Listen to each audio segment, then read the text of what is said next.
already done it. And I got your little boo telling me she love me. I got this one, that one, damn, it's gonna be a long night. Hello guys, what is up? It is me, Prince over this, and I'm back here with another What If, and today we are doing the movie of What If Deku had the Rinnegan. And don't forget to like and subscribe, all that stuff, you know, turn the notification bells on. Please, let's rise up to 19k, and you can go to 20k and finally reach that goal before, you know, hopefully before this year ends, or that'll be really sad. But yeah, let's just get right into it. I ain't got nothing else to say. Let's go. This is gonna take so long. So, we will start off with an orphan Deku, sitting in an alley, alone, shaking and bloodied up when he hears sirens of the police, and he looks up and to his side with his purple eyes, thinking, why didn't you show up back then? Where the hell were you bastards? A few hours earlier, a certain outbreak of villains occurred, and they came out of nowhere. They ravaged everything, and tons were killed, and a certain part of Japan was left in complete ruin, and they came and left as if they were never there to begin with. But some villains were found mangled and killed, and the cause of this is unknown, but little did they know it was all done by one little boy. So, a few hours earlier, Deku woke up like any other day. The sound of his alarm made him just turn it off right away because it was annoying, and he would yawn and get out of bed thinking, I really don't want to go today. He then walks out to the bathroom, brushes his teeth, takes a shower, all that, and then headed downstairs where he would find his mom putting his stuff in his backpack for him. Good morning, Mom. You sleep well? Inko would ask, and Deku shakes his head, and when Inko asks why, he says it's because Kachan already got his quirk, and everyone else is starting to get theirs, but he doesn't have his yet. Trying to comfort him, Inko would then walk up and ruffle his hair, and while kneeling, she would then say, don't worry, okay, it'll come eventually. And then you can be a hero, just like All Might, right? Yeah, Deku would say. And Inko would say, then let's go to school, okay? Now, as she stands straight, however, Deku would be sent flying by a piece of rubble that hit his head, and Inko would yell, Izuku! The ceiling then collapses in on Inko as she would fall over and struggle to get up, and she starts looking for her son, but the blood dripping down from her head blinded her. Regardless of this, Inko manages to reach Deku and cover him up just as more rubble falls, and she would be saying, don't worry, I'm right here.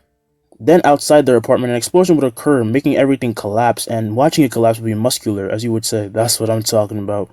From behind Muscular, villains would start to run out of a portal that just appeared out of nowhere, and they start destroying everything. They ruin traffic and absolutely do whatever they want, and soon walks out All For One himself. Let's cause some carnage, shall we? He would say. As this is around the time when Deku finally opens his eyes, and his ears are bombarded with a lot of noise. There's a bunch of fire around him, and he is submerged in rubble. Noticing his leg was broken, he then panics, calling for Inko, and he would say, Mom, where are you? But his eyes would then widen when he realizes that he is in the arms of his mother, who with a smile had protected him. She wasn't moving anymore. Mom? In disbelief, he goes to shake her awake when he only feels his leg hurt more and more, and he tries to scream for help, but his screams get him noticed, and the rubble is ripped away and thrown into the street as Muscular then rips Deku away from his mother while he still laments on her death. Oh, she's dead. Too bad, kid. Hey, what do we do with him? He then looks back at All For One, who walks up saying to keep him, and Deku would snap as his eyes would change. What is that? All For One would think. As with the scream, Deku would release a giant almighty push that would just hit everything around, including All For One, sending him flying and Muscular flying, and he actually kills some villains. And as Deku falls and he's released, he cried in agony while being unable to understand why this was happening. And this is how we find Deku in the alley. He escaped and now would get up, running away from the attention from the police that was coming around, and he didn't want to be caught.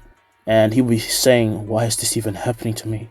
As he says this, he then hears someone from behind and instantly runs like the wind, and this was actually a policeman, but somehow Deku manages to lose him because there's still a lot of chaos happening, and he headed to a forest.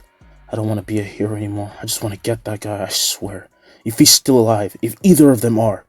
But this anger and built-up despair make his eyes hurt, and he falls over, getting a massive headache, and he takes a break and leans on a tree, and as he looks down at the city, he turns, leaving, and he finds a river, which he drinks from, but then he sees his eyes, and he'll be wondering, so that's what happened to me. That's how this is all happening. He basically figures it out. And he would then dip his entire head into the water to cool his head from everything that is happening, just to calm down.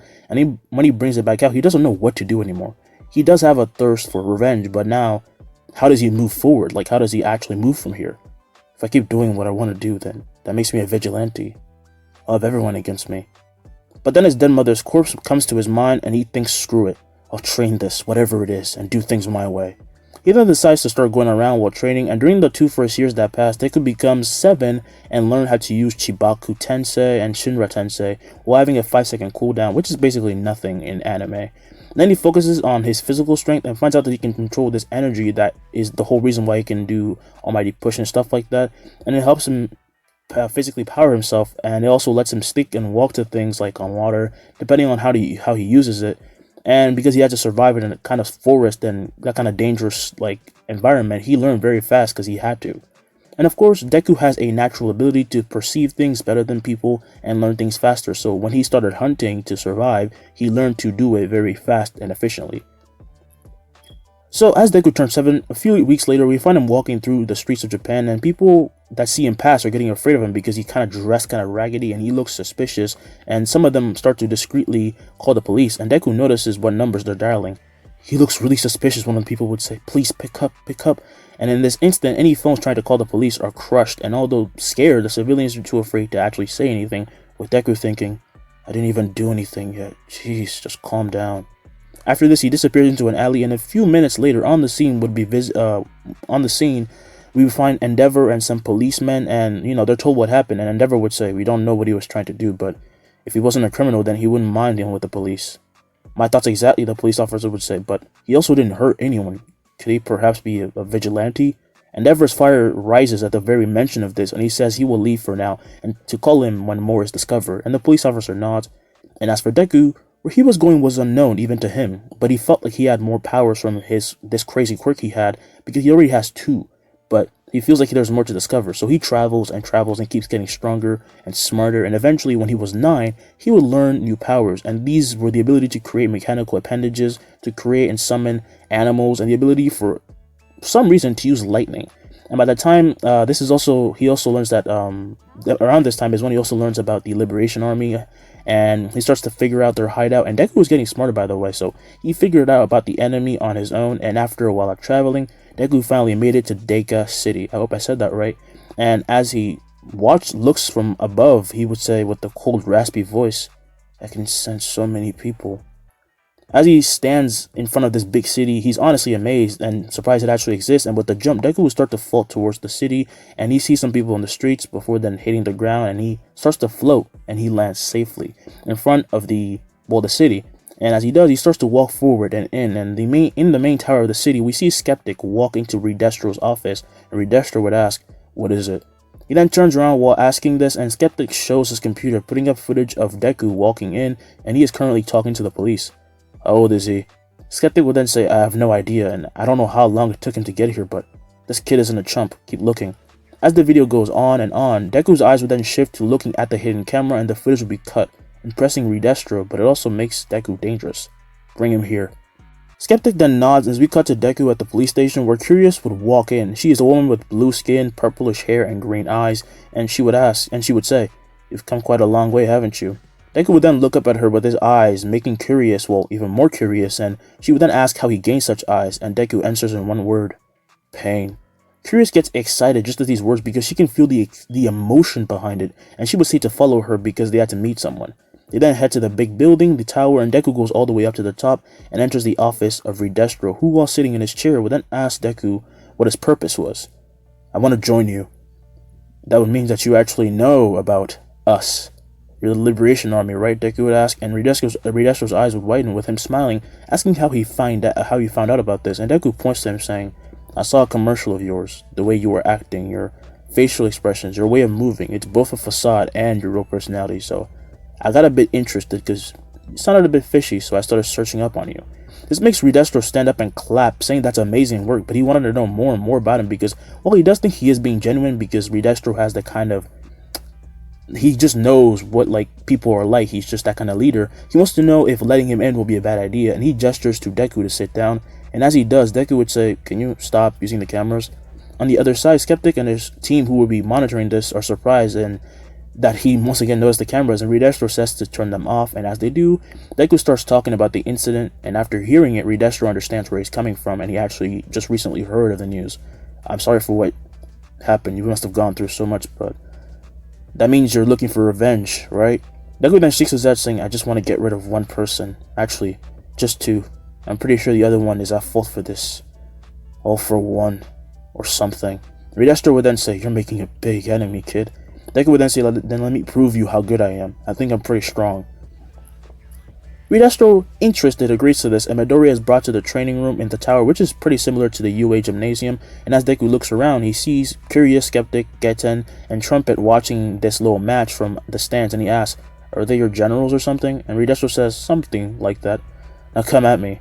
Deku, hearing this, then sticks his hand out, and to his surprise, Ridestro is pulled to Deku just as a repelling force would then hit him while he approaches, and he is blown back, cratering into the ground, well, head first, and to the shock of the other members, it's just impressive. And Trumpet would then say, "What a powerful quirk."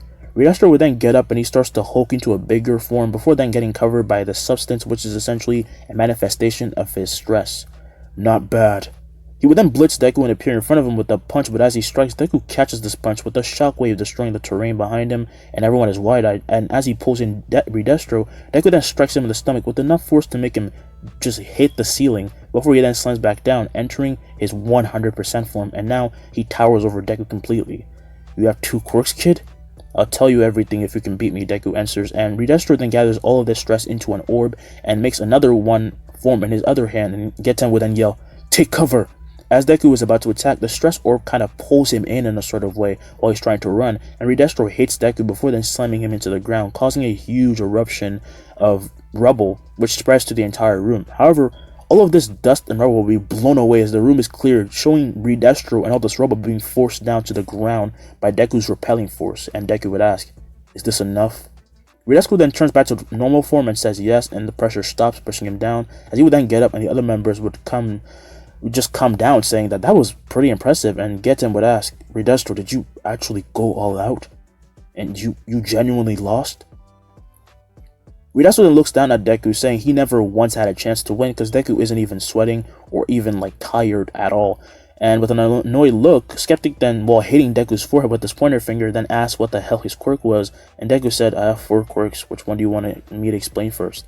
The members are shocked as they back away, not suspecting he was in league with All For One, because having 4 quirks is sketchy. And Geten then creates an ice dragon which bears his fangs at Deku, but Deku tells him to stay, just calm down. "I don't work with him, it's just my quirk. I don't know how I have so many, but why can't I?" Curious would then say, I guess it's possible, but how can we still trust you?" Deku then suggests a lie detector test, and this brings up another idea of theirs, and they use someone's quirk to conduct this test, not just the normal lie detector test, because that can be faulty, and they come to believe Deku is simply someone who's very blessed while also being very cursed, and he is put in the army as a high-rank member. So there, Deku is trained and grown to be the ultimate weapon versus All For One at his own volition, of course, and he develops the ability to use Geten's ice powers after a while of mostly training with him. And the army tried to make him copy other quirks, but it turns out he can only use element-based ones, specific to the type that Geten has. It has to be the same nature. So stuff like Todoroki or Endeavor. And as he gets into the army, he gets smarter and way smarter, and he's kind of like the pseudo-boss because he's the ultimate leader aside from Ridestro, but he likes to be laid back sometimes because that is one way he also masks his pain, hence his codename being Pain as well. So other abilities he develops over the years go like this. Deku learns to summon the King of Hell and instantly knows how to use it and how it works, because I'm assuming that's how the Rinnegan works, because that's how it seems to work on the show. And then he unlocks the ability to summon his chakra rods, which can paralyze enemies, but not everyone knows how it really works, because even Deku doesn't know how they really work. They just really work well at subduing enemies. If you're hit by it, you're just frozen. And for some reason, you also just can't use your quirk that well. You can still use it, but you'll be weak as hell. And he can also turn the rods into a staff, like a long staff, and fight with it. He also learns how to absorb energy in any form it may be. And yes, he can summon the 2-headed gigantic dog. And he also has a chameleon that can mask itself. It can grow really big as well, but there's no point in doing that with the chameleon. And you know the rest. So years pass, and Deku is now 14, and he's taking a stroll through the city of Mutsutafu, and he's on a search for something around these parts. He was sent on a mission to look out for Chisaki. His home must be somewhere around here, Deku would say. By the way, Deku wears contacts to hide his true eyes because he cannot turn them back to normal, so no one notices him and it's not creepy. And he also has he just has a hood on, to protect himself. And after strolling about, he soon comes to an area where the Hisaikai mansion is at, and he would walk by it while sensing something weird, which is basically a whole dungeon below the house. Sorry about that. And Deku would say, "I was wrong about this, but at least I can do something later."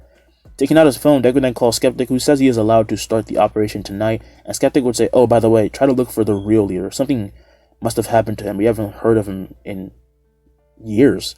Deku then nods and says before he can, come back, he's just going to hang around if that's okay, and Skeptic says he will let him know. So Deku hangs up and goes back to just strolling and enjoying the city, when he soon unfortunately comes across an incident. To get a better view, he would then use his chameleon to cloak himself and his presence, and he flies up and watches everything from above, and below would be Bakugo struggling against the sludge villain, while everything that is happening in the original is still happening here. Like, everything is on fire behind, Bakugo caused it by trying to escape, and the villain is just keeping him there, while the heroes just don't know what to do because their course aren't appropriate for this. And Deku would say, Bakugo? Well, he hasn't changed very much. So while Bakugo continues to struggle for his body, out of nowhere, he is then pulled towards the buff hero named Death Arms, and Death Arms would yell, who did that? The surprised crowd would then see the confused villain will be squashed by an invisible force, and the impact of this blows out all the flames, pushing back everyone around a bit. And Kamui Woods would then say, is there any heroes nearby? A new one? He then looks to the other heroes who don't know what's going on either, and everyone is just confused, and this is when Bakugo yells at Death Arms to let him go. He then jumps out of his grasps and lands to his feet, breathing heavily because he was kind of being suffocated, and he would then yell, who was it, huh? Who? Come out here. Death Arms then grabs him by the shoulder and tells him to stop, saying, I think the more important question is, how did this happen?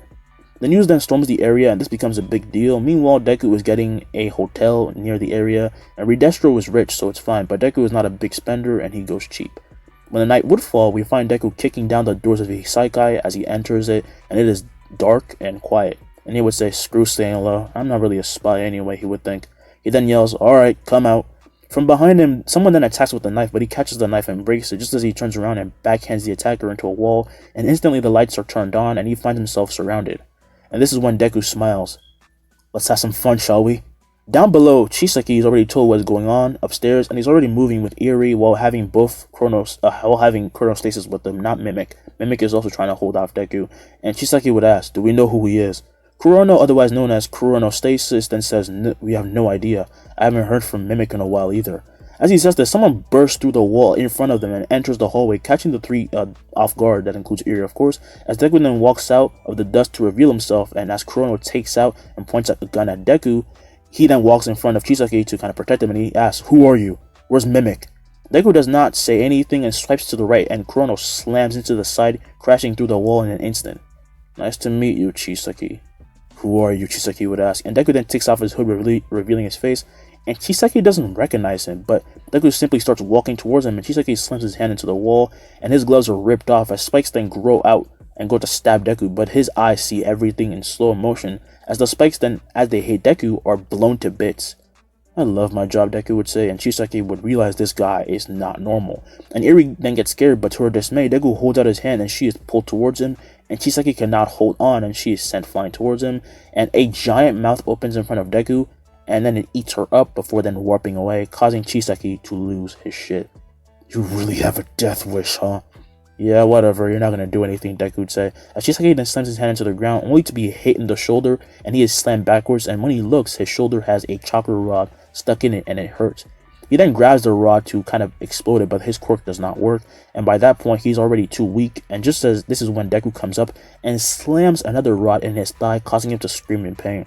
Like I said, you're not gonna do anything. And by the way, the girl's fine.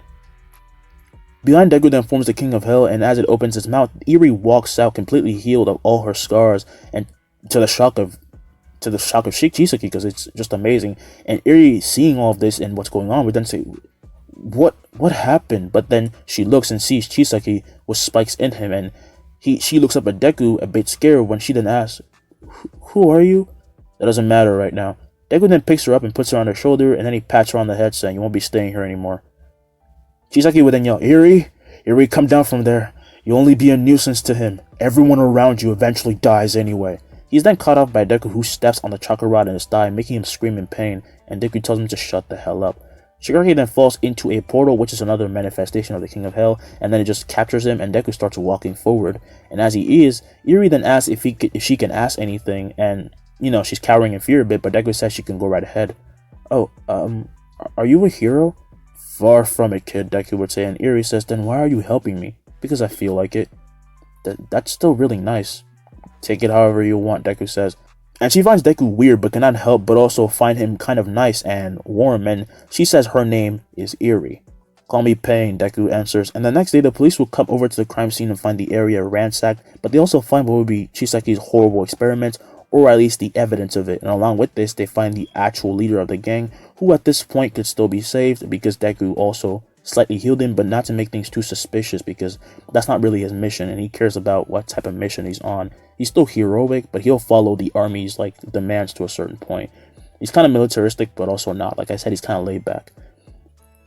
So, meanwhile, Deku goes back to the city and hands over Erie, and in Redestro's office, Deku would then ask if it's okay for her to stay here, and he says, of course, but according to what they've gathered by torturing Chisaki, because Deku brought him in, her powers can rewind things, and that's kind of dangerous, so she will have to be watched at all times until they find certain countermeasures, but she's not going to be a prisoner or anything. You don't know if living as a sort of lab rat might make things worse, Deku says, and Redestro says exactly. So, visit from time to time to calm her down. Sure, but I'm not really good with kids. Redestro would then say, really? Oh, she really likes you. Oh, by the way, you have a new mission. This makes Deku sit on the edge of his seat and he's excited, and Redestro says he'll be going undercover, and this makes Deku nervous. Don't worry, Redestro says, we're hoping you go a little bit crazy because it'll be able to attract his attention, but I would like you to hold back if possible. Oh, thank God, I'm not a good agent. I'm well aware, Midori, Redestro would say, the police found the Chisaki hangout completely ruined. Hideout, my bad. Completely ruined, and this makes Deku apologize nervously, but Redestro says it's fine, and he says now he will need a new identity. So, he has to dye his hair and change the shape of his face a bit. The disguise doesn't have to be perfect because they're counting on someone to figure it out, but by then their goals will be already completed. So, Deku's hair is dyed orange and his freckles are covered with makeup, more like a kind of skin thing. It stays on permanently, and his eyes are light blue, and the distance from Deka to Mutsutafu is kind of pretty wide, but Deku's going to be staying over there at Mutsutafu and come back to visit Erie from time to time.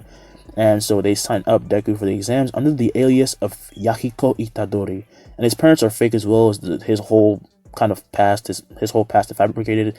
And to try to be professional, Deku's going to play the calm guy, so he's going to be very much like Todoroki, but he's not going to be constantly cold as hell.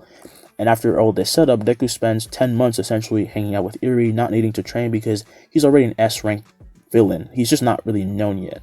And when the day comes, Deku enters the UA premises, having his quirk designated as Mecha. Yeah, I found a way to bring it back. I don't care if you guys didn't like the Mecha or what if, I'm bringing it back. So his ability allows him to create mechanical appendages, and these appendages can extend, release energy beams, and he can even take off his own body parts and reattach them. And the drawback is that he gets really tired when he uses it too much, which is true, but it's just that they think he has one quirk. And as Deku walks in, he says, "School, huh? It's been a while. I wonder who's gonna figure it out first." He would then go to the auditorium, and there President Mike explains the test, and after this, the written exam is up before the practical exam is then put underway. And as Deku and the other kids are taken to different cities, he gets off this bus, and he sees this giant gate, and he's a little bit amazed, and as he looks around, he sees what his dream in the past used to be a hero. Unfortunately, I don't have the luxury for that anymore, Deku thinks. And then he moves closer and closer, waiting for the gates to open, and he then sees a nervous Uraraka, but he doesn't want to bother her, and after a while of waiting, the gate finally starts to slide open, and Deku dashes off, pushing aside everyone, as he then holds his hand out, creating a cannon, which shoots out a chakra beam, and the impact breaks a one-pointer in two.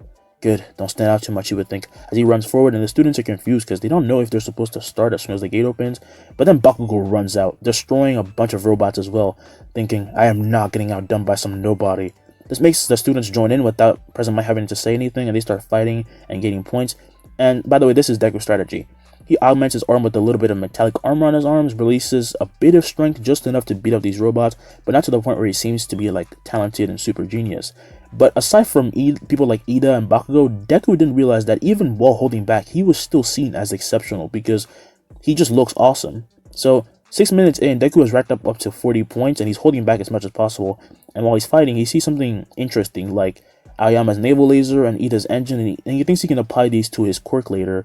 And as he thinks this, Deku then runs into another robot, and as he holds his hand out, he blasts it and knocks it back. And as it falls backwards, it short circuits, and he gains a few more points. As Deku does this, he would then notice Bakugo looking at him and kind of glaring at him, but he ignores him and starts to get more points and points. When he then starts to realize that everyone is actually kind of looking at him, not just Bakugo. The hell is going on, he would think. As he's then surprised by a quake, and when he stops, he then looks up and sees the giant zero-pointer walking over, and this makes the other students panic and run to avoid it, going back to the gates.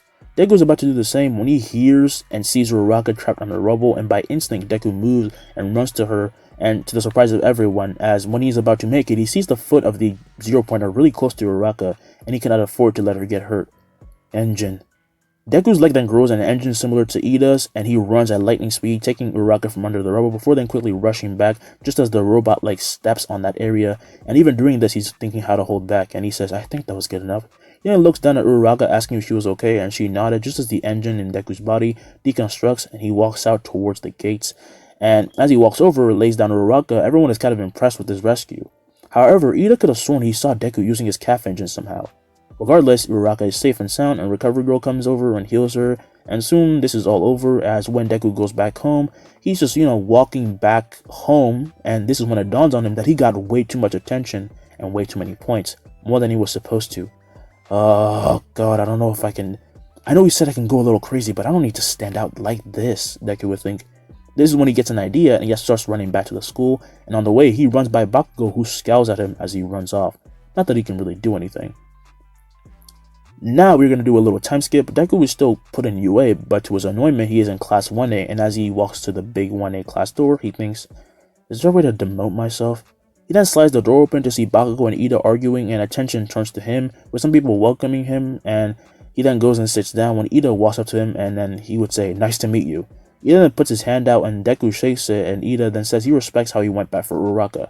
"It was just an instinct," Deku says with a calm face, and Ida says, "An instinct, huh?" Deku then nods as Uraraka runs in, and as she looks around, her eyes soon fixate on Deku, who she runs up to and starts saying hi to. "I wanted to thank you, I heard about what you did." "Oh, don't mention it." He then thinks, "Seriously, don't mention it." Uraraka would then say, "Hi, I'm Ochako Uraraka," and Deku says, "Yahiko Itadori, nice to meet you." They then shake on it with Uraraka also saying hi to Ida, and he also says hi back, and they introduce themselves, and Kaminari asks if they were somehow close before they came here, because they just kind of have this chemistry, and Deku says they just happened to be in the same city while testing. In this moment, Mineta would then look to the door uttering a weird phrase. "Is that a freaking caterpillar?"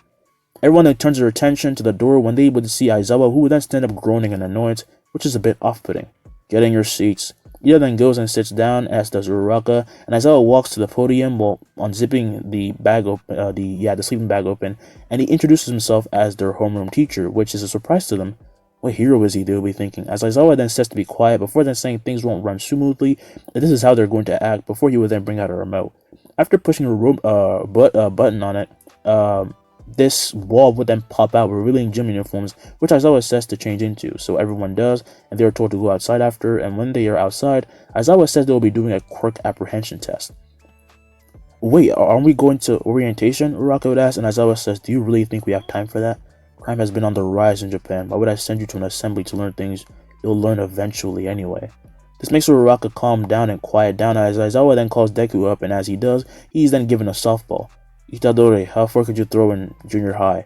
Deku then thinks back to him accidentally throwing a boulder miles away when he did not have control of his strength, around 10 years old, and he says, 30 meters, I got 30 meters. Aizawa then says, "Okay, then try to throw it with your quirk this time, and just don't step out of that circle. Aside from that, do whatever you want to." Deku then nods, and walking in, people are kind of interested in what he will do, because Deku is the first place point getter. Sorry about that, Jesus. And so, extending his arm out, Deku's right arm would then reconstruct, getting filled with metallic parts and making his muscles tense up before he then launches the ball into the air, and this pierced the air, making a certain sound that made it known. And when the ball eventually lands, Aizawa's pads would beep, and he would show the class that Deku went and got 804 meters. "Good going, Yahiko," and Uraraka would yell, and the class is kind of in awe of this display of strength and get excited, but Bakugo simply gets mad, as he was expecting to be the best in his class and in the whole of UA.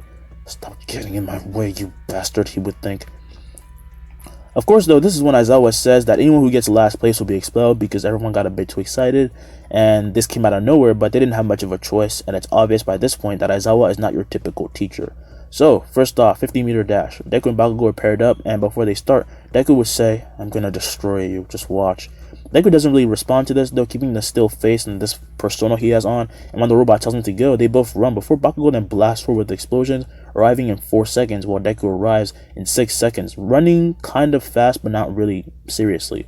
And Bakugo would say, "What the hell? Are you screwing with me?" Deku would then say, "Good match," not really caring about what he said, and then he leaves for the next test, which confuses Aizawa, Ida, Uraka, or anyone who ever saw Deku running during the test because he was much faster. This routine will then continue for the other tests as Aizawa notices that Deku was holding back on purpose until the tests are done, and Aizawa reveals he was lying about expelling people, and everyone feels relieved, yet pissed. But then Aizawa throws the softball that he threw at him before back to Deku, and he catches it, realizing that Aizawa found out. "What's wrong, Sensei?" "You were holding back," Aizawa said. "I specifically remember telling you to go all out, didn't I?" Those who didn't notice this are surprised by this, and Bakugo storms to Deku before then grabbing him by the collar and lifting him up. "You arrogant bastard, you think I'm weak or something?" At this moment, Deku almost wants to send Bakugo flying, but he holds back and doesn't show anger on his face, and Aizawa notices this again, and then restrains Bakugo, who reveals, and this reveals that Aizawa is the Racerhead. Sorry about that again. And Aizawa then says, "Do that again, and I'll actually expel you, got it? Also, I have dry eyes, stop making me use my quirk." This makes everyone kind of feel like kind of bad because he has a really good quirk, but he just kind of has an inefficient drawback. Bakugo would then think, "What happened to my quirk? I can't use it." However, soon he has to stop struggling and he is released as he then walks back to the group of students who wonder what the hell is wrong with him. Aizawa then says, "Throw it, and if I see even a moment of you holding back, you're out." "You're making this way harder than it has to be, Sensei." As he steps back into the circle, his arm becomes more mechanical than ever, and Deku would say, "You should duck." A wave of wind then blows everyone back as Deku launches the ball into the air, and we then see the ball being completely thrown and it heads out of the freaking city. As the wind then calms and stops blowing, Deku then faces everyone saying, "I'm not ready to leave yet." Everyone is then left stunted as with a nervous smile, Kirishima would then say, "Dude, that was awesome." As Aizawa checks his pad, his eyes are then filled with excitement as he says, "Yahiko Itadori, immeasurable." This does not surprise anyone, as there is no way you can measure that, but it is still impressive, and Deku would say, "Damn it, that sly bastard." Actually, no, he would think this because he can't say that out loud, as he would break his persona. And after this, soon school ends, and on his way to the train station, he is met by Ida and Uraraka. "Oh, hello." Ida would then say, "Is that all you have to say? That was amazing. Why did you hide your true strength?" Uraraka then agrees, asking the same thing, and Deku says he simply hates standing out. "That's so cool, though." "Restraint is even cooler," Deku says. "Strong heroes don't need to show off." Ida would then say that's a good way of thinking, and then they, walk to the train station together and they actually start to get close. The next day, as Deku heads to school, he calls Ridestro, who asks how things are going, and Deku said that last night he scouted some things, a bit, and he actually started to feel that he was getting closer to finding All For One. Honestly, Deku was then interrupted by Bakugo, who yells at him from behind, and Bakugo would say, "Hey, wait up, nerd!" And Deku then says he'll call back later, with Ridestro asking if there is an issue. "Nope, just to bother some classmate." He then hangs up and says, "Sup? Why did you do that? Why did you hold back?" "I was saving my energy," Deku says, and Bakugo hates this answer, but he can't really do much because it's Deku's choice to do with what he wants with his quirk, and he walks past him saying that he will not lose again. And after this, Deku goes to class anyway, and the day goes by normally until their afternoon classes, where All Might enters the room in amazement of everyone and Deku, and he would say, "The intel was right. It's really him. Man, it's almost nostalgic." "Oh, Yahiko, are you crying?" Uraraka would ask, and this is when he checks and sees that he is crying, and his face is filled with tears, and he then wipes it off, saying that it's nothing. Kirishima would then say, "It's fine, man. It's okay to get emotional. It's All Might." All Might, while puffing his chest, then said, "I'm quite happy to be meeting the next generation." Wow, he's even in his Silver Age costume, people will be saying, as All Might then uses the same remote as Aizawa, and then he brings out some suitcases, which he throws to Kirishima, and as he catches it, All Might then says, "Go change. Today you dress like heroes." As Kirishima opens the suitcase, he's then wide-eyed as we cut to the kids walking out onto the ground beta in their costumes, and Deku was in his Akatsuki robe, but instead of having a dark vibe, it is more greenish and more bright while having a P on his side, and he would say, "Skeptic did this, didn't he? I swear."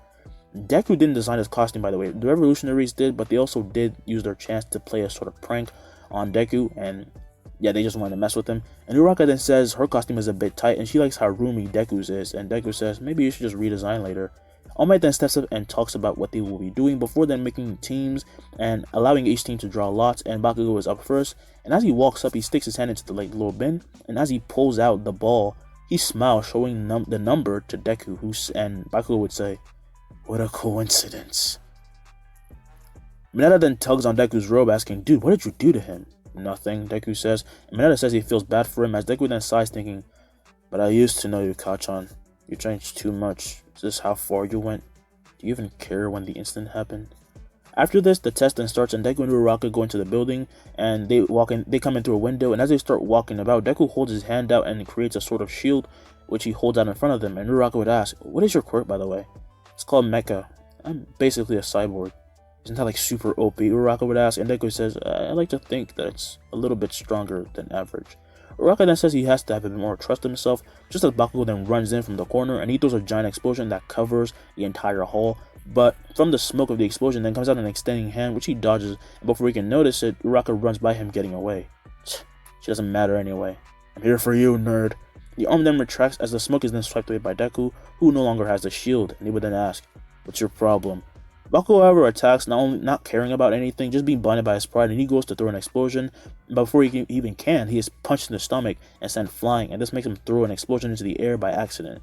As he rolls and gets back up, Bakugo is wide-eyed to see Deku growing an arm out of his stomach.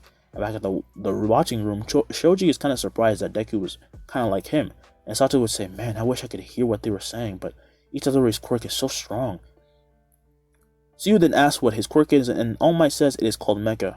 It allows young Itadori to create machines from his body. It's very powerful. He then thinks, "I saw that throw. He's a perfect candidate." Now back at the fight, Bakugo is dazed, and Deku extends his mechanical arm, and he barely dodges it again, only for another arm to come out of the extending one and grabbing him by the neck, before then slamming him to the ground. "Shit, this guy's actually dangerous," he would think, as the extended arm then retracts back into his arm that is holding Bakugo, and he is then trying to blow the arm off with the explosions, but while he's trying, Deku pulls him over and punches him in the stomach while he releases him, and this sends him flying into a wall far down the hallway. "Maybe I should go a little harder." "He's still awake," Deku would think, as Bakugo would then get up, and he is hunched over while trying to think he is not hurt. He keeps thinking so just to mask that embarrassment and anger he's feeling right now, and he would yell, "Screw you!" He then holds up his grenade and starts pulling the pin, with All Might yelling through the speaker to stop, but he already fires it, just as Deku holds his hand out and fires his own beam, which blows away the explosion and hits Bakugo in the stomach again, making him hit the wall, and he slides down with his eyes being lifeless. He's not dead, he's just out cold. Without even caring, Deku then runs off to he runs off to find Uraraka, and the class is surprised at the upset because Deku ended it so fast and efficiently. And as for Deku, when he soon finds Uraraka, he hides with her, and he says he has an idea to get Ida out of the way, and Uraraka would then say, "Wait, you already beat Bakugo? Let's just focus for now, okay?" Uraraka is dumbfounded at how easily he did that, and then they conduct a plan, and as they concoct a plan, and as Ida marches back and forth in a sort of militaristic way, Uraraka runs out holding something weird, and when Ida then barely sees and dodges a blast from her, and as he dodges it, he realizes that it's one of Deku's blasts, and Deku then runs up behind him and touches the bomb. "Hero team wins," they hear, as Ida is angered he didn't realize he was around, only to turn around and see that Deku's arm is missing, like his forearm is gone, and he would then yell, What is going on here?" Uraraka runs over freaking out and hands the arm over, and Deku has to calm him down as he takes the arm back and he puts it back to his arm, and then becomes reattached and a normal arm again. "See, it's fine." Back at the waiting room, the previously freaking out students sigh in relief, with Mineta saying Itadori is just full of surprises, and Todoroki would then think, "He never wavered once, he was completely confident. He must have trained a lot." After this, the other teams then fight each other while Bakugo is sent to Recovery Girl, and when he wakes up, he sits up in the bed frantically, and he sees Recovery Girl near, and Recovery Girl will then say, "You're up, you can go back to class now. Your ears were pretty messed up." It then dawns on him that he completely lost to this guy who he thought was completely insignificant and he was gonna dominate, and he grunts in annoyance with the Recovery Girl offering him candy. "Want some?" Bakugo then stares at the candy with anger before then swiping it and walking out, saying thanks. He then slams the door, and as he heads out, he goes to the locker room, and soon he meets Kirishima, who says everyone's already leaving, and he starts leaving as well, and on his way he meets Deku, who is talking with Uraraka and Ida. Hi, Bakugo," Uraraka would say, but Bakugo would only say, "This isn't over." He then walks by, confusing Ida and Uraraka as to why he's so violent towards Itadori, and another day passes. The next day in class, Aizawa says he watched the fights and he's not impressed or disappointed because he thought they could do much better. "Yahiko, I'm starting to think you love hiding what you can do from me just to piss me off." "Sorry, sir," Deku would say. As Aizawa would say, "Aside from that, you're all good. Now, there's something better we have to do." you have to choose a class president, and this excites everyone, and they start trying to vote for themselves. But Ida says they should do this democratically, so they do some votes for themselves. Most people vote for themselves, but some vote for others, and in the end, Deku ends up being president, and Momo is vice. And as they stand in front of the podium, though, Deku says, "I'm good." This takes them all aback, and Deku says, "I think you're voting for me because of the wrong reason. Having a decent quirk doesn't mean to have leadership qualities." He then walks down to his seat, thinking he couldn't be their president regardless because it would mess with his plans. So Deku actually suggests Ida, but Ida doesn't know how he feels about it because it was fair and square. So Deku has to literally drag him onto stage and put him there, and he says it just fits. So after this, everyone would go to lunch, and as Deku and Uraraka are talking, soon they learn that Ida was part of a rich hero family, and Deku actually already knew about this, but he just couldn't say it, and he fakely acted like he didn't know, and Uraraka would say, "No wonder you're always so super classy." "I do my best," Ida would say, and their conversation is then interrupted by an alarm going off, and a voice then says there is a level 3 security problem, which makes the upperclassmen panic, and everyone just starts to riot. And as Deku, Uraraka, and Ida are caught in this, they then soon can see from the window that it's only reporters that is causing this, and Uraraka would then notice and say, "Wait, they broke the UA barrier?" Deku then thinks, "I think it must have been one of them. I did sense someone weird approaching. It must be the League." Deku then says that regardless, they have to tell someone, and Ida makes Uraraka touch him and make him weightless, and this allows him to float up as he uses his engines, and he blasts to the exit door and holds himself up there, and this catches everyone's attention, and he then yells, "It's okay, calm down and look outside. It's only the reporters who came this morning. Look outside if you don't believe me. Just please calm down." Everyone then starts to calm down and look outside and realize this is true, and this diffuses the situation, and luckily no one was hurt during this little uproar and this little uproar. Yes, I can only realize that it's only an uproar, but I mean, like, when there's emergencies and sometimes kids get trampled. Yeah, that's the word. No, luckily no one got trampled, and they're all quirk users anyway, so they'll be fine. And the police comes over and chase away the reporters, and they're essentially banned. Like, they have a restraining order, and they cannot approach the school that way any longer. And after this, obviously no one has a problem with Ida being the president, and he takes his spot as a sort of leader and mediator of the entire group. And when night falls, we then find Deku running and jumping from building to building as he follows the presence of Shigaraki, but this cuts off near a certain street, and he gets annoyed. He cannot sense anything anymore. I wish my range was a little wider, but that guy, I won't forget him. Seems like they're about to attack. Now we move on to the next day, and after wearing their costumes, everyone is put on the bus to the USJ, and they are excited to see the place. When Suyu along the ride, that brings up Deku's strength is kind of like All Might's, and Deku says it's really not that big of a deal. When you try to say it's not, it only makes it more impressive, Mina says. I mean, you should really have some confidence in yourself. Deku then says thanks, but the reason why I don't go all out like that is because often I can hurt myself. I did it once and I can control it, but luckily I can repair myself. It still hurt a lot though. They all kind of imagine the impact of on his limbs from the strength he can exert, and it is pretty gruesome to wonder about. So they basically, along the way, they just talk about the USJ and about the quirks. They exchange info, while Bakugo and Todoroki just don't talk, obviously for different reasons. But eventually they stop talking and reach the USJ, and they meet 13, who shows them around, and after they see everything, they come to the stairs, and 13 is about to do a speech when the lights then go off, and this eerie feeling just settles in. And as this feeling sets in, a portal opens down below, and out then walks Shigaraki, as he would then say, he's not here yet. As Shigaraki steps out, villains run out like rabid animals, armed to the teeth with dangerous equipment, and they are clearly out for blood, and Kirishima would then ask, "Are those real villains?" Aizawa then gets in front of everyone and tells them to all leave while he asks 13 if she can get a signal out, and he prompts the students to see if they can do the same, but their connection to the outside world is cut off. Maybe it's someone using their quirks to stop it. This can't be easily done manually. Aizawa then says maybe. Either way, to isolate us like this, they must have a clear objective. Deku would then think, yeah, to cause carnage. Aizawa then says to do their best to contact anyone, and if they can, they have to run away. And after this, he jumps down the stairs and actually starts to beating the crap out of these villains, despite being disadvantaged. But as the students start to leave, they are stopped by Kurogiri, who forms in front of them, and Kurogiri would say, "I'm afraid I can't let you. If you're wondering why, this is because, first off, we are the League of Villains, and we came here looking for the symbol of peace. Thus, I cannot let you leave." This terrifies all the students, as when he's about to attack, Hiroshima and Bakugo attack him first and push him back like it was nothing, but it also does nothing to Kurogiri because he's in his hazy form, and 13 tells the students to get back, as Kurogiri would say, "Nice try, but things just won't go your way.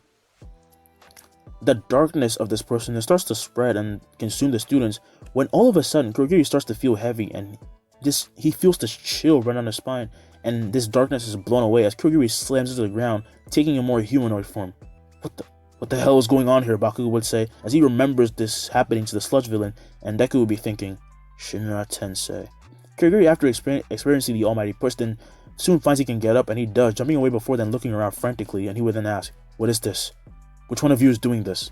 But he sees the students in 13 are just as confused as he is, and as he looks around, he sees the faces of the students turn to one of horror, as behind him comes the King of Hell, and he eats and swallows him. I'll be watching you, the King of Hell would say, as he would then fall back into the ground, disappearing, and just completely terrifying everyone, because they don't know what's going on. Is this guy an enemy? Like, is he just here to clean up the mess? Is he like a vigilante? Is he a villain? Like, they don't know. And down below, as the open portal starts to close and just completely closes, Shigaraki's shock would just be high. And when he looks up, he sees Kurogiri is no longer there, like near the students, and he would then be thinking, what's going on? As he says this, Aizawa then attacks with the scarf, but the scarf is caught by the Nomu, who then pull him in before then holding him with its big gigantic hands. And Aizawa then flares his eyes at this creature, but its strength only increases, and Shigaraki would then say, he has too many quirks, even with someone as cool as you, Eraserhead. It just won't do any good.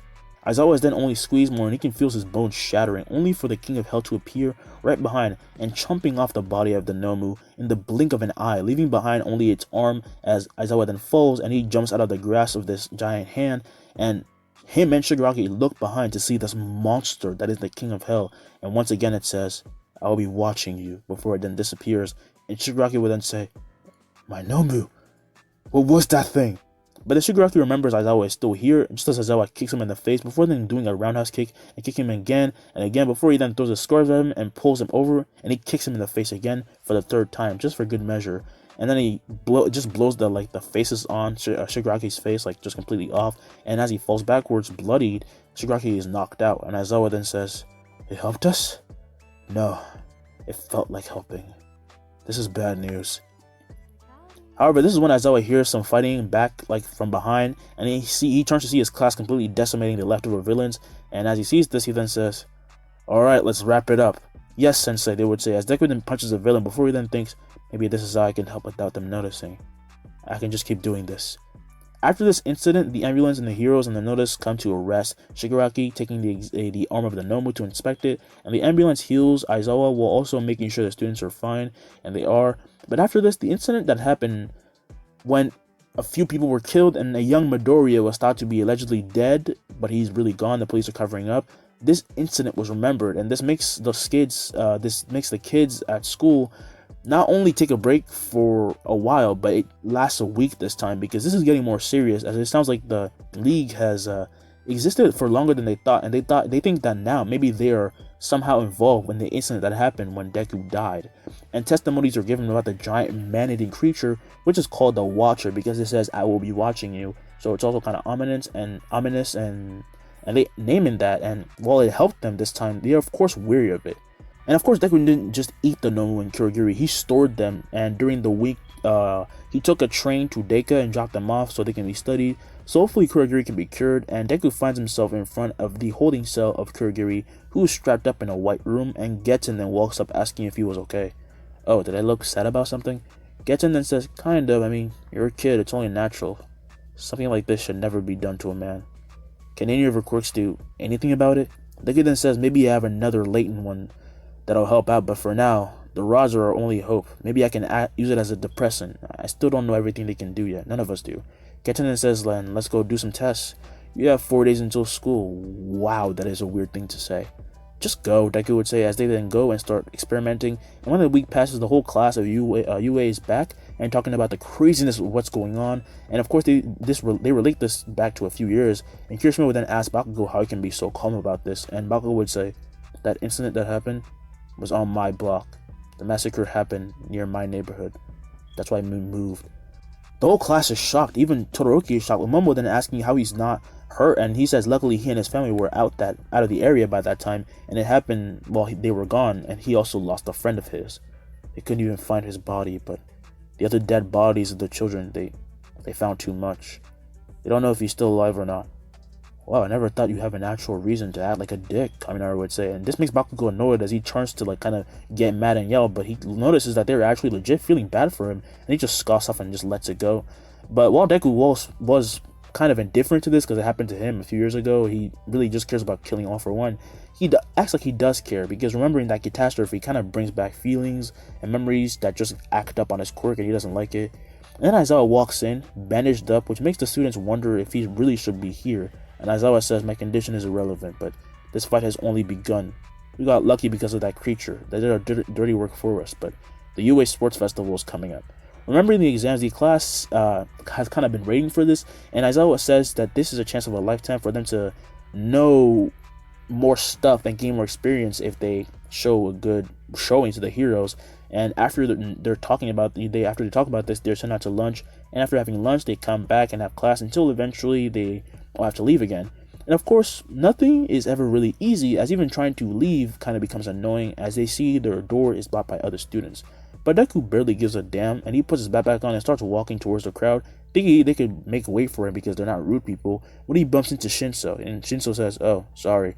Deku then moves out of his way and squeezes his way through the crowd, leaving and not having to deal with Shinso, and he says, seriously, get a life.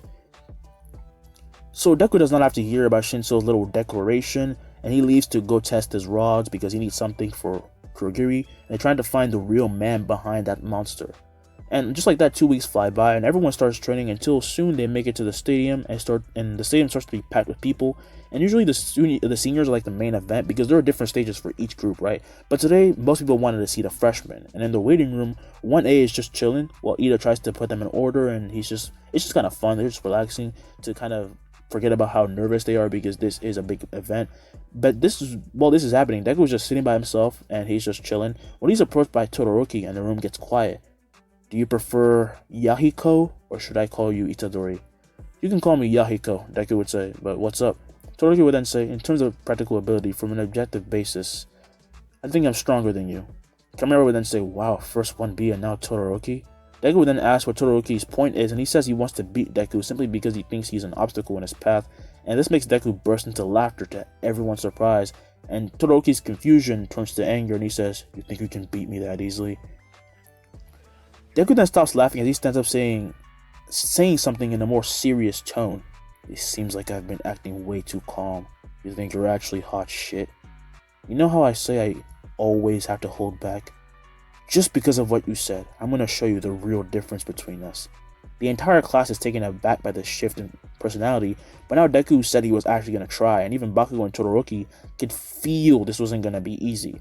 And they are then called out, as the other classes are as well, and they walk out to the cheering huge crowd that's surrounding them, and it is truly disorienting, and they didn't really know people would be so keen on seeing them fight. And a lot of heroes are gathered here as well, and they came from all over the world, of course including Midnight, President Mike, and others who were actually here to oversee and set the rules of the event. Cementos is also there, obviously. So Midnight calls everyone over and calls up Deku, introducing him as the representative of 1A, and he's also the #1 point getter. And Midnight would then say, alright, now for your speech. The stage is yours. Before Deku can even say anything, he can sense the hate and envy the classes have towards 1A, and he smiles thinking, these bastards thinking they can actually pose a threat, huh? I'm so happy this is part of the plan. Deku then says, no matter what any of you do, no matter how hard you try, you won't get past me. As Deku says this, it's almost like an instinct overtakes everyone in the stadium, and including the students, and they can all feel Deku's will to win and this pressure, and he walks off the stage and goes back to his group, and all of 1A thinks, so this is the true you. After this bone-chilling quick speech, the audience is kind of hype as hell, and the first event is put underway, and the students are turned to the open gate in the stadium, and they're explaining the rules of the obstacle race. And President would then say, Yahiko said he's gonna crush everyone, so let's see if he can actually really back this up. Ready? Begin! Deku then jumps and releases blasters from his feet, and they would blow out Chakra, destroying his shoes, as he would then blast above the crowd, instantly coming out on the other end of the tunnel in the blink of an eye, and everyone is shocked with President Mike yelling, and Yahiko is already in the league. And while the other classes kind of find it to be obvious that they would be overwhelmed by him, 1A is not used to this because Deku is usually really calm, so they're startled at first, but soon they snap out of it, and soon Todoroki starts to freeze everyone like in the original, but they free themselves, and the chase and the fighting begins between Bakugo and Todoroki, and Deku already flies ahead and finds some robots until he sees the giant zero-pointer. What will he do? President Mike yells. Will he dodge it or try to fight? What, beat that thing? He's just a kid, some people will be saying. But then to everyone's surprise, their words are dispelled as Deku then, while flying, accelerates and he kicks the robot with enough force to leave a gaping hole in its head, making the entire crowd be wowed as it explodes. What the hell?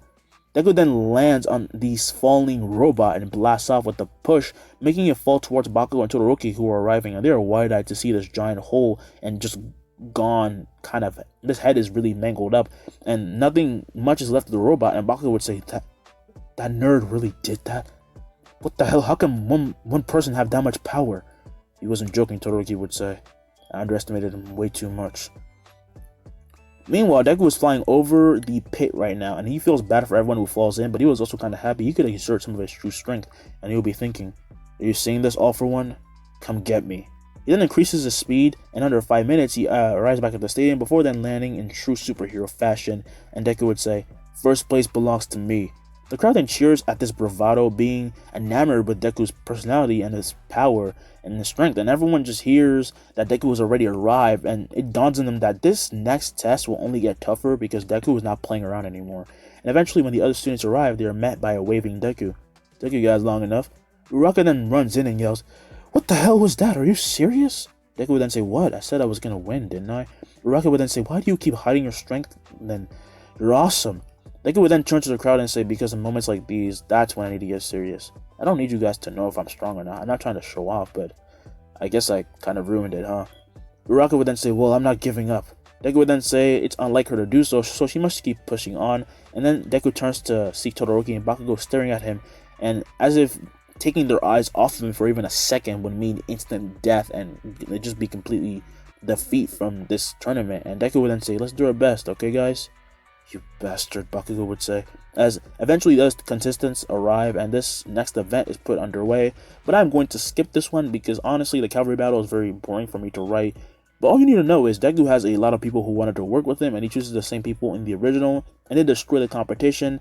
And now we can move to the part y'all really want to see, the one-on-one battles. But before that, there was a break and people heading to the canteen to get some food, and the surprise 1A class is just in disbelief, and Momo would say, I thought for a second you were going to become like Bakugo. Watch it, Bakugo would yell, and Deku says, I just kind of wanted to be competitive for once, you know? They all then head into the canteen, and as they do, a while later, Deku is called out by Todoroki, and they stand in the tunnel as Todoroki then says, you made me break my pledge. Deku then starts saying, Todoroki, what do you want? Why would you? Deku then cuts him off saying, hide my power, because I don't need to go out at all times. It is really exhausting, you know? I think you're just putting up a front. You must have saved a bunch of energy for this, but no one can keep using it for long. Deku would then say, I think you're feeling insecure because the guy you thought was so easy to beat is someone you can actually never reach. Maybe I did underestimate you a lot, but I'm still gonna win. And my reason for this is quite different. I'm not doing this out of some petty feelings. It then explains a bit about his life, about how ruthless Endeavor is, along with how his mother spilled hot water on him, and how not using his powers is a disavowal to Endeavor. However, after this little speech, Deku's face shows no signs of giving a damn, and he would then think, I mean, it's a pretty sad story, but he should be more happy he still has parents. He then starts leaving, saying, feel free to not use your fire, but you'll lose if you do that. After he leaves, he then goes and eats, and of course Bakugo heard this conversation by accident, and soon comes the final event, and everyone steps out, and lots are drawn. Mineta and Kaminari still trick the girls, but unexpectedly, Ojiro and Shoda, who comes from the 1B class, give up because they feel they do not deserve to move forward, and this is also because of Shinso. And Deku sees he's paired up with Shinso, and in this instant, Shinso then walks by him and says, it's you, right? Yahiko Itadori? Deku does not answer, however, and only smiles, finding it funny that he finds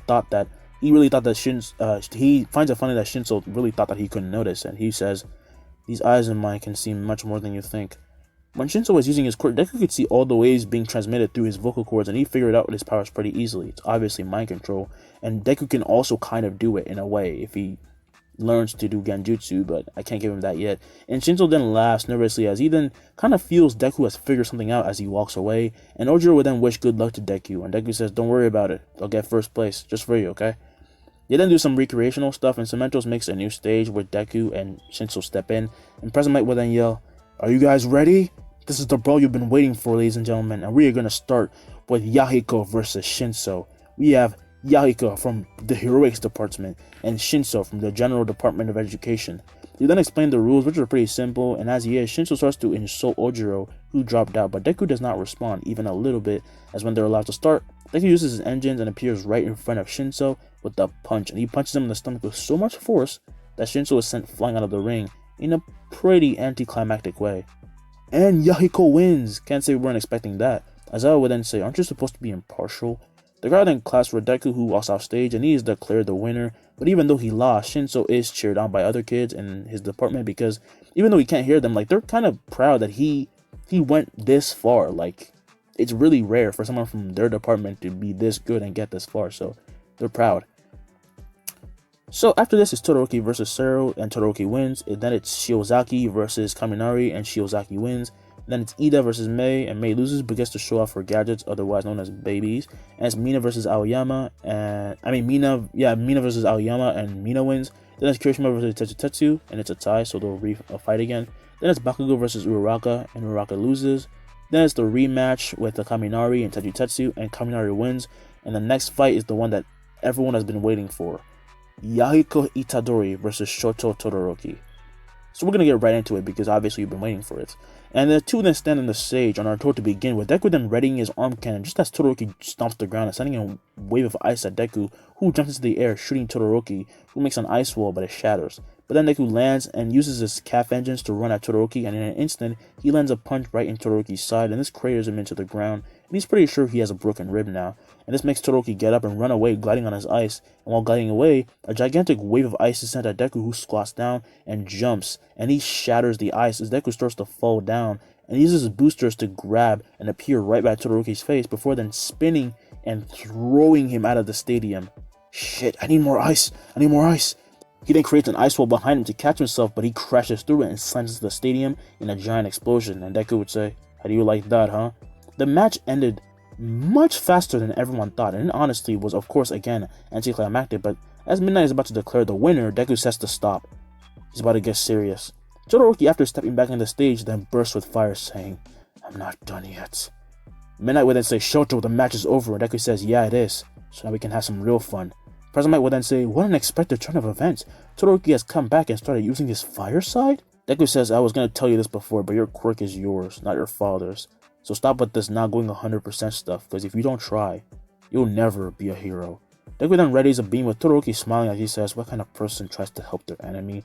And Todoroki then bursts with a huge amount of fire and ice, and the Deku's beam growing even more and more while he is observing Todoroki's fire release. He then thinks, don't get me wrong, Todoroki, you're helping me even more. The two then fire, and Cementos makes a wall which explodes as the two attacks collide, and it sends out a huge burst of wind and rubble which blinds everyone, as Kaminari then yells, I'm starting to hate this version of Yahiko even more and more. Kaminari would then yell, Kirishima would then yell, what do you mean? This is the manliest thing he's ever done. And soon the wind then stops and reveals Todoroki out cold on the ground, and Deku's arm turns back to normal, and Deku says, see, maybe if you actually tried you could have beat me. He then thinks, nah, you couldn't. Midnight then declares the match is over and yells at Deku for encouraging this behavior, and he apologizes, and Deku says, I just wanted to see him get serious for once, you know? And Midnight says, seriously, you boys and your fights.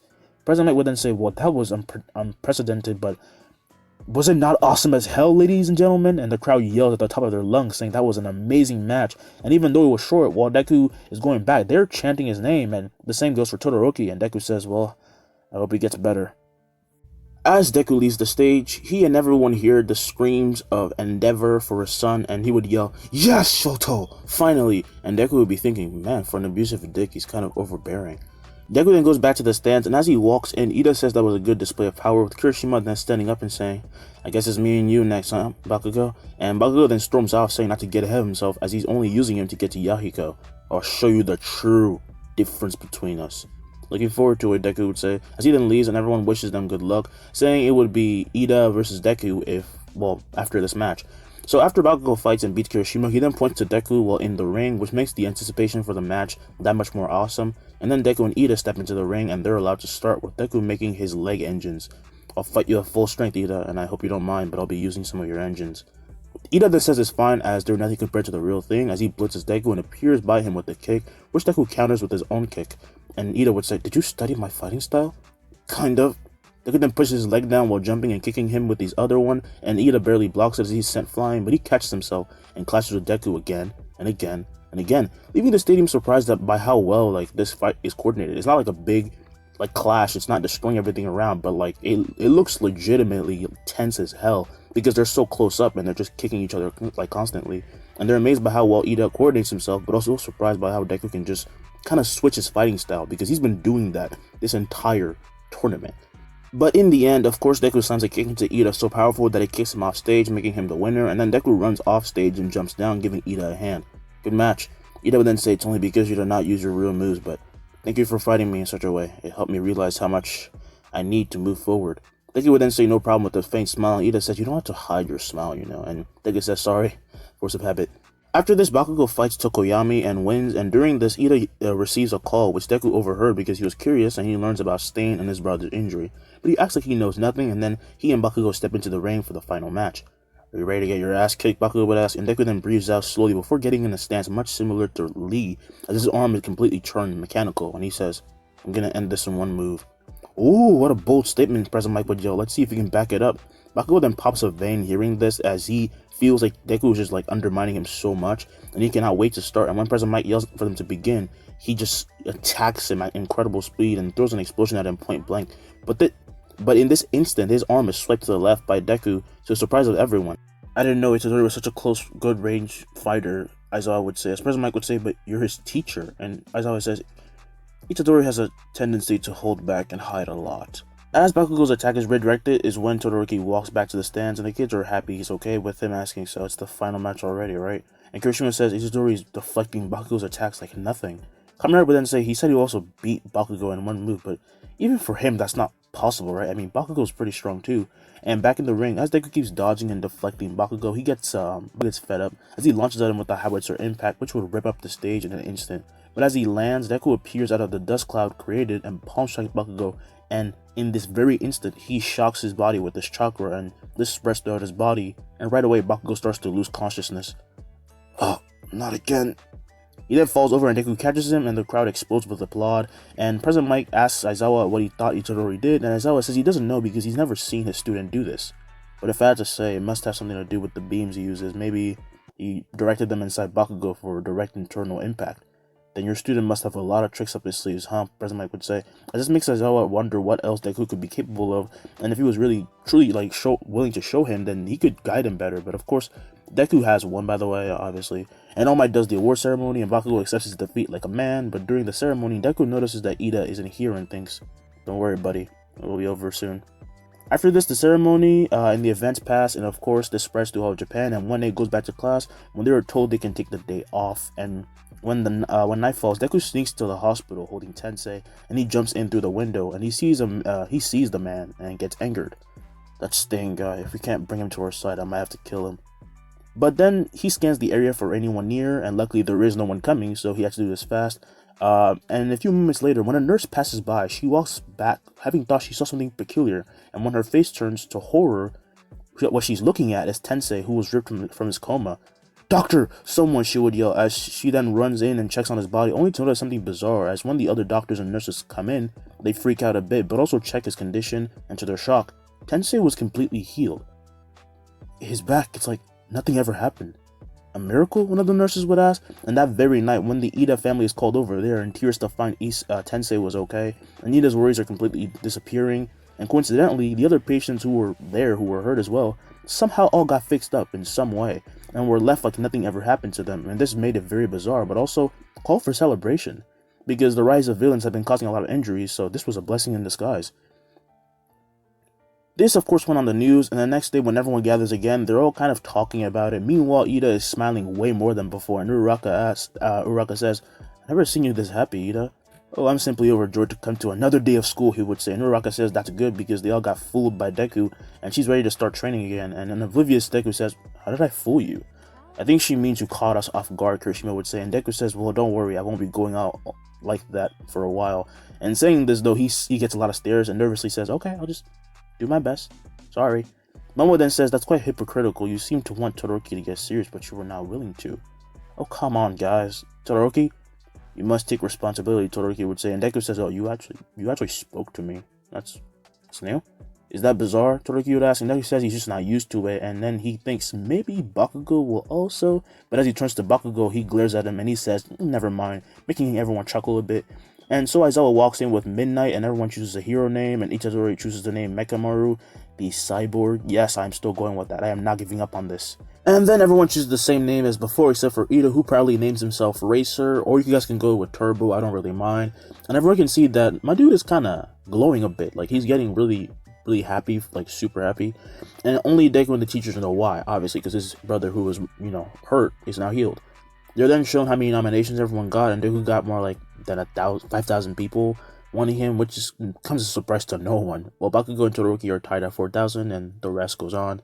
They're then allowed to go to lunch, but as Deku is about to leave, he is met by All Might, who wants to have a talk with him. So he goes telling Uraraka and Ida that he'll come back, and Uraraka says, okay. And then he follows All Might, who on the way says, I apologize for taking you out of your schedule. However, I must talk to you about something. This feels strangely bizarre, Deku would think, and then when they go to a room, All Might would sit down with a serious tone, and he says he wants Itadori to take his power. Take your power? I'm about to share with you something you must never let anyone know. Deku then nods, asking what is going on, and All Might tells him everything about One for All and All for One, and when this story is done, Deku has the most serious look on his face. I got him, he would think. As Deku would say, All Might, if I took your power, then that means I have a duty to get rid of All for One, right? Indeed, All Might would say, I'm sorry for springing all this on you.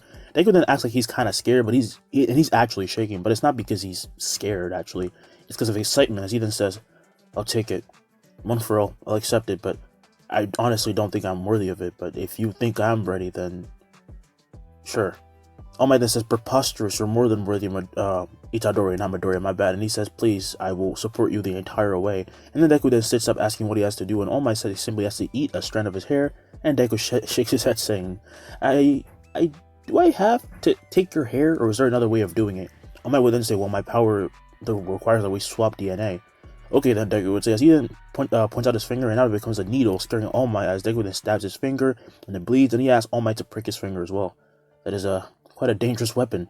Deku then says that's why he doesn't use it, but All Might does prick his finger, and with that done, they tap their pointer finger, and thus they exchange DNA, just like Deku and Bakugo did versus 9, and All Might would say, this seems like a cultist thing, sorry, but I really don't want to eat your hair, Deku would say. And after this exchange, All Might then says he now has One for All, and he gets them some band-aids, but Deku's starting to feel something happening in his body. My soul feels strengthened, but it's too much. All Might, how many predecessors have there been before me? All Might then says about 8, and that Deku is the 9th, and when Deku asks when they all died, All Might suspicious kind of confirms it that One for All is not exactly safe, and All Might says, was the cause One for All? They died really young, all of them. Deku would then say, maybe? Sorry, this is just a lot to take in, I just wanted to know, but I do still need to master this soon, right? All Might is then about to say yes when Deku bursts with lightning that spreads all over his body, shocking All Might as even Deku himself is confused. Am I using it? He then powers down and both of them are confused as All Might says to meet him when night falls, and when he agrees, and for now, Deku heads back to class thinking, sorry All Might, but I am going to be using this power, and you as well, but this is a good thing. If it was in the hand of anyone else, they'd die, but I can control my soul. His eyes then slightly shine purple, and he thinks, I won't die that easily. So after this, school goes back to normal, but the kids are choosing heroes they have to work with, and villains are on the losing end right now. And so as school comes to an end, Deku meets All Might, who talks to him about how to use One for All, and they are in the Ganma Gymnasium. And Deku would say, this place is really good for training. Alright, focus, Itadori. And Deku says, sorry, I don't know, I just did it like this. He then bursts with lightning, and this time he's even stronger, and it cracks the ground below him as All Might then sees this and thinks, I was right about him. This quirk is perfect. Even I didn't get it that fast, but now I'm putting someone like him in danger. Deku would then say, All Might, I'm fine. I was just thinking, isn't there someone who helped you control the power like you are right now? Maybe they could teach me, and then this wouldn't happen, like with the other predecessors. And he then thinks, this quirk is actually really strong. I can feel it affecting my Rinnegan. All Might then says he has an idea, but he gets nervous just thinking about it. He tells Deku to look for Gran Torino, and when he chooses someone to work with, Deku, chooses Gran Torino, and the day passes, and we're actually going to go inside One for All itself, as they are now passed on to Deku, and they can already feel that somehow they're getting stronger as well, and they realize that Deku can already access 20% of One for All. Who is this kid? Nana Shimura would ask, and Daigo says, who cares? I mean, I like it. He's obviously the user of Black Whip, and Shigaraki, the original user, however, says they cannot just let this slide as it is suspicious, and he says maybe it is due to natural talent, but even then, it's too bizarre. However, nothing can be done when the problem is not exactly known, and this isn't really a problem to begin with. They're just kind of worried. And just like that, Deku, or Yahiko, meets with everyone the next day, and he takes the bus to Gran Torino's area, and when he arrives at his apartment, he goes to knock, only to see the door would open right away, and he enters it to see Gran Torino laid out, face first in a puddle of ketchup. The lights were off as well, and he walks over as Deku then kneels down and grabs Gran Torino, and he sits him up straight, with the old man being surprised. Nice to meet you, I'm Yahiko Itadori. He then stands up and walks over and finds a light switch, and he turns on the lights, and Gran Torino would say, sorry about that, I tripped and fell while carrying some food. Deku would then think, this old man's pretty shrewd, huh? So, who are you? Gran Torino asks, and Deku answers, and this is when their back and forth begins, with Deku having to remind Gran Torino over and over who he is, until he gets fed up and says, for the love of God, will you stop acting? Oh? Deku would then say, what? Gran Torino would then say nothing as he lets his cane fall, saying, I was wondering when you'd say something.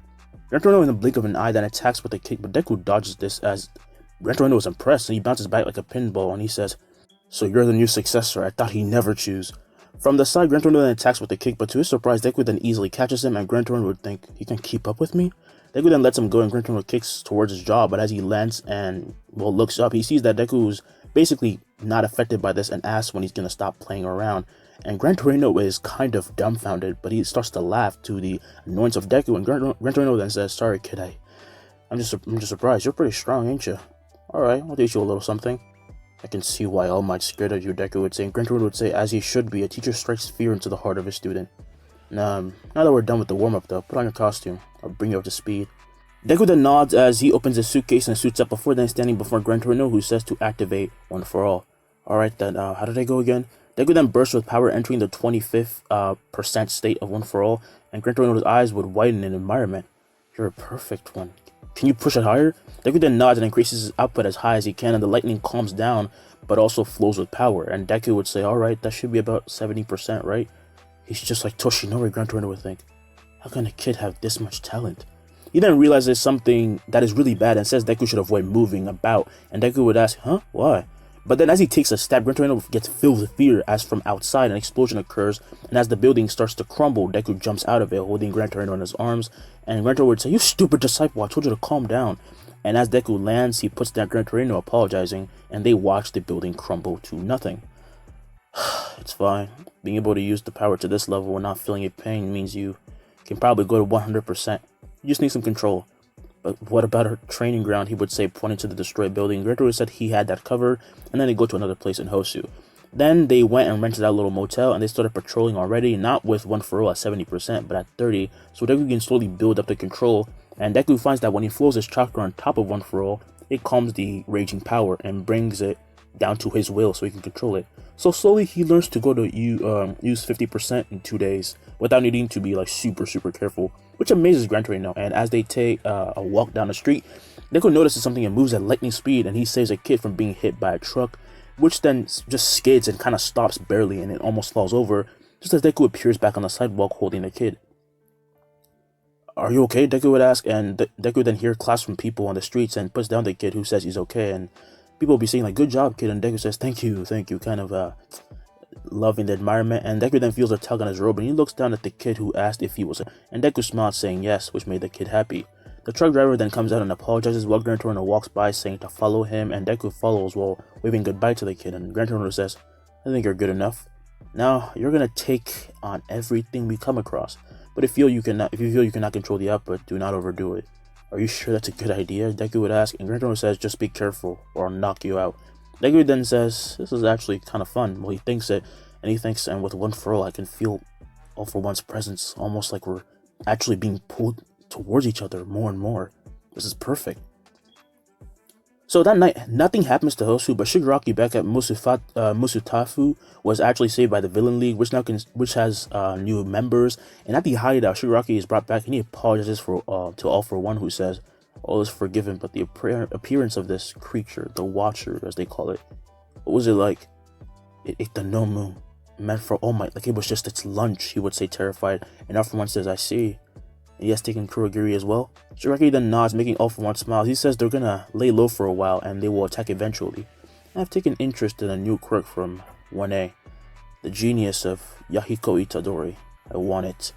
Hearing this name, Toga starts to fangirl a bit because they all saw him at the the festival, and Dabi then says this is gonna be tough if the Watcher comes for them again, and All For One says that is why the target is only Itadori. No one else. There's no need to drag things out like last time.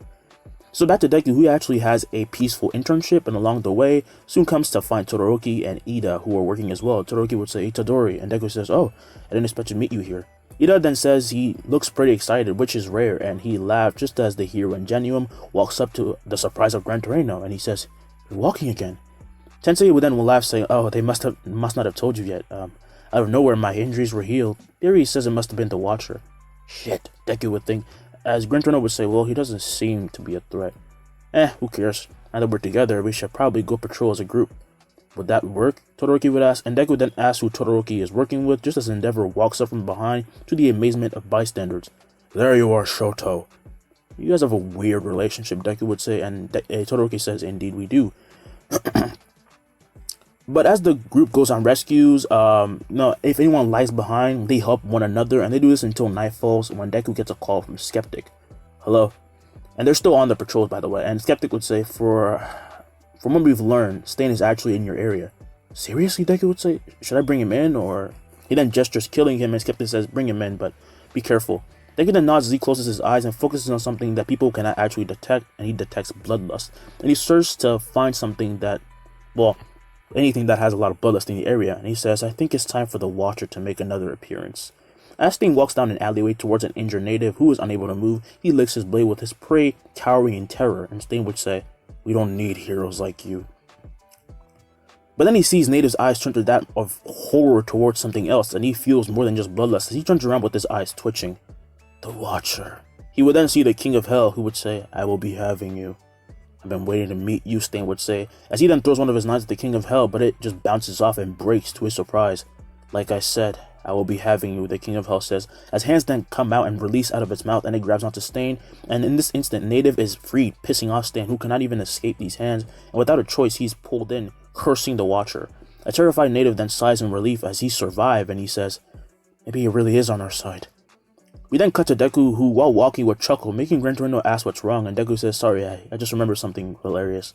Oh, okay then, Gran Torino would say, and Deku then thinks, even my range is longer. I barely even wasted any energy projecting the Yama. Too bad I'm gonna have to give this back, though. Then, after the internships is over, everyone goes back to UA, and Deku has mastered 50% of One For All, and as they're back in class, it's clear Todoroki, Ida, and Deku have gotten closer. Their new Ruka has clearly changed, having stepped into a new world, called the world of gun and martial arts. She's kind of feeling like she's feeling herself. Then, after taking their evaluation, which is led by All Might, it shows that Deku has gone way faster, not even needing to rely on his blasters or anything, or One For All, and appearing right behind All Might in under seconds with minimal effort when they're doing the rescue thing.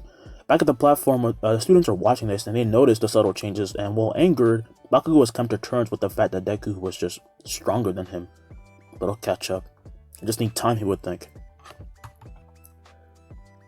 Then, after multiple races, everyone goes back to the homeroom where the end of the term test is brought up, and now they have to study, and so they have to get a perfect score or they won't go to the Forest Lodge, and yeah. 2 days then pass and the actual exam comes up, but instead of being in a classroom, they are in front of their teachers while in costumes.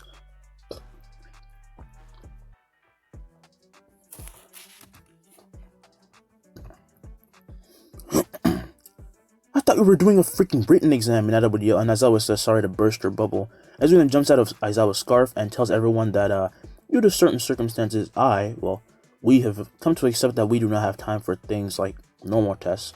You need to be put in more situations like this. I'll be participating in testing you as well. You will? They all yell, and Aizawa says, and remember, you fail, you miss out on the summer lodge. Now, each battle will take place in different stages, and the terms of the test shall be explained by the teacher you're battling. Mina and Kaminari versus Nezu, Uraka and Aoyama versus 13, Koda and Jiro versus Present Mike, Asui and Tokoyami versus Ectoplasm, Todoroki and Momo versus Aizawa, Mineta and Sero versus Midnight, Hagakure and Shoji versus Snipe. Hagakure is Invisible Girl, for those of you who don't know. And Ida and Ojiro versus Power Loader. And Cementos and Kirishima versus Cementos. I feel like I messed that up somehow. I don't know why, but I feel like I said Cementos 2 times. It doesn't matter. Deku would then say, I'm guessing that makes me and Bakugo partners, huh? Well, that's not good. You guys can barely talk to each other, Kirishima would say. And Bakugo would then say, who are we fighting anyway? All Might then walks up behind them and they turn just as he says that they will be facing him, and everyone feels the intense pressure that he's exuding.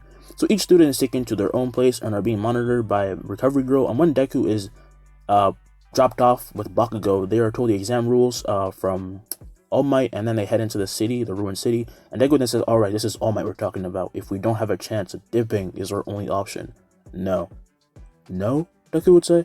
You can leave, but I'm not a coward, Bakugo would say, and Deku says, want to try saying that again? And this is when All Might appears, saying, oh, come on. He would then backhand them away, saying, let's not fight amongst ourselves. As Bakugo and Deku tumble down, they soon come to a stop, and All Might rushes at them, with Bakugo sensing this intense pressure that he's never sensed from All Might before, and then he uses stun grenade to blind All Might, but he's then grabbed by the face, only for him to just keep attacking. And back at the monitoring room, Recovery Girl then sighs, saying, he's actually tried to take him head on. This isn't good. And as Bakugo's blasting his explosion, however, is when Deku steps in as he grabs and squeezes All Might's arm, causing him to let go, and Bakugo falls over as he sees Deku matching the strength of All Might. How are you doing that? Even All Might is taken aback as Deku then slams a punch in his gut with so much force that it causes a massive explosion of wind that destroys everything in the surrounding area, and All Might is blown into the forest, breaking through the gate. And Deku would say, come on, let's go. But Bakugo pushes him away, asking, what the hell did you just do? Seriously, he's gonna go, he's gonna come over, let's just go. All Might would then jump back at them with incredible speed, saying, nicely done, young Itadori. And he and Deku then clash as Deku holds him back, causing the ground to crack under them, and it starts to make a crater. And as All Might struggles against Deku, he cannot help but genuinely smile. I chose right by choosing you, Itadori. However, then the naval laser that Deku learned from, Aoyama blasts through Deku's robe, just ripping it and hitting All Might, stunning him and blowing him back, just as Deku grabs and runs with Bakugo while jumping into the air and using All Might as a kind of step stool to launch himself into the air and towards the gate. Screw it, Bakugo would say as he sees All Might already coming at them, and he throws a massive explosion which hits and blinds him while also propelling them even further towards the gate. And as they crash through the sign, they then land outside the area, and Deku lands as he lets go of Bakugo. Hey, we did it, good job. Bakugo then stands up asking what was that, and Deku then said, I pushed them away so we can move. You're hiding something, I swear, and when I figure it out, we're gonna have some words. Yeah, I think you're reading into this a bit too much. Deku is then caught off by blood splattering out of his mouth to the shock of Bakugo, and Deku falls backwards, and as he does, Bakugo runs over. Get the hell up! Man, he's actually spewing a lot of blood. This is when All Might runs over in a shock when he sees this, and Bakugo says, take him to Recovery Girl, man. All Might would then say, right, and he then picks up Deku and starts running when Deku opens his one eye, and All Might notices. You experiencing drawbacks already? Deku would then say, nope, and All Might is confused when Deku then said he intentionally hurt himself, causing damage to himself, and Deku said if people learned that the symbol piece was beaten so easily, it would cause an uproar, but I am in legitimate pain though. He then passes out, and All Might thinks that was crazy. Quick thinking, but still. Now, as for Bakugo, seeing this happen to Yahiko, he gained a bit of respect for him, as from this point on, Deku would be seen different, in a different way from him. And as Deku was taken to, to Recovery Girl, it makes All Might wonder how far Deku will really go. And Bakugo would then say he better stay alive, the score isn't settled yet.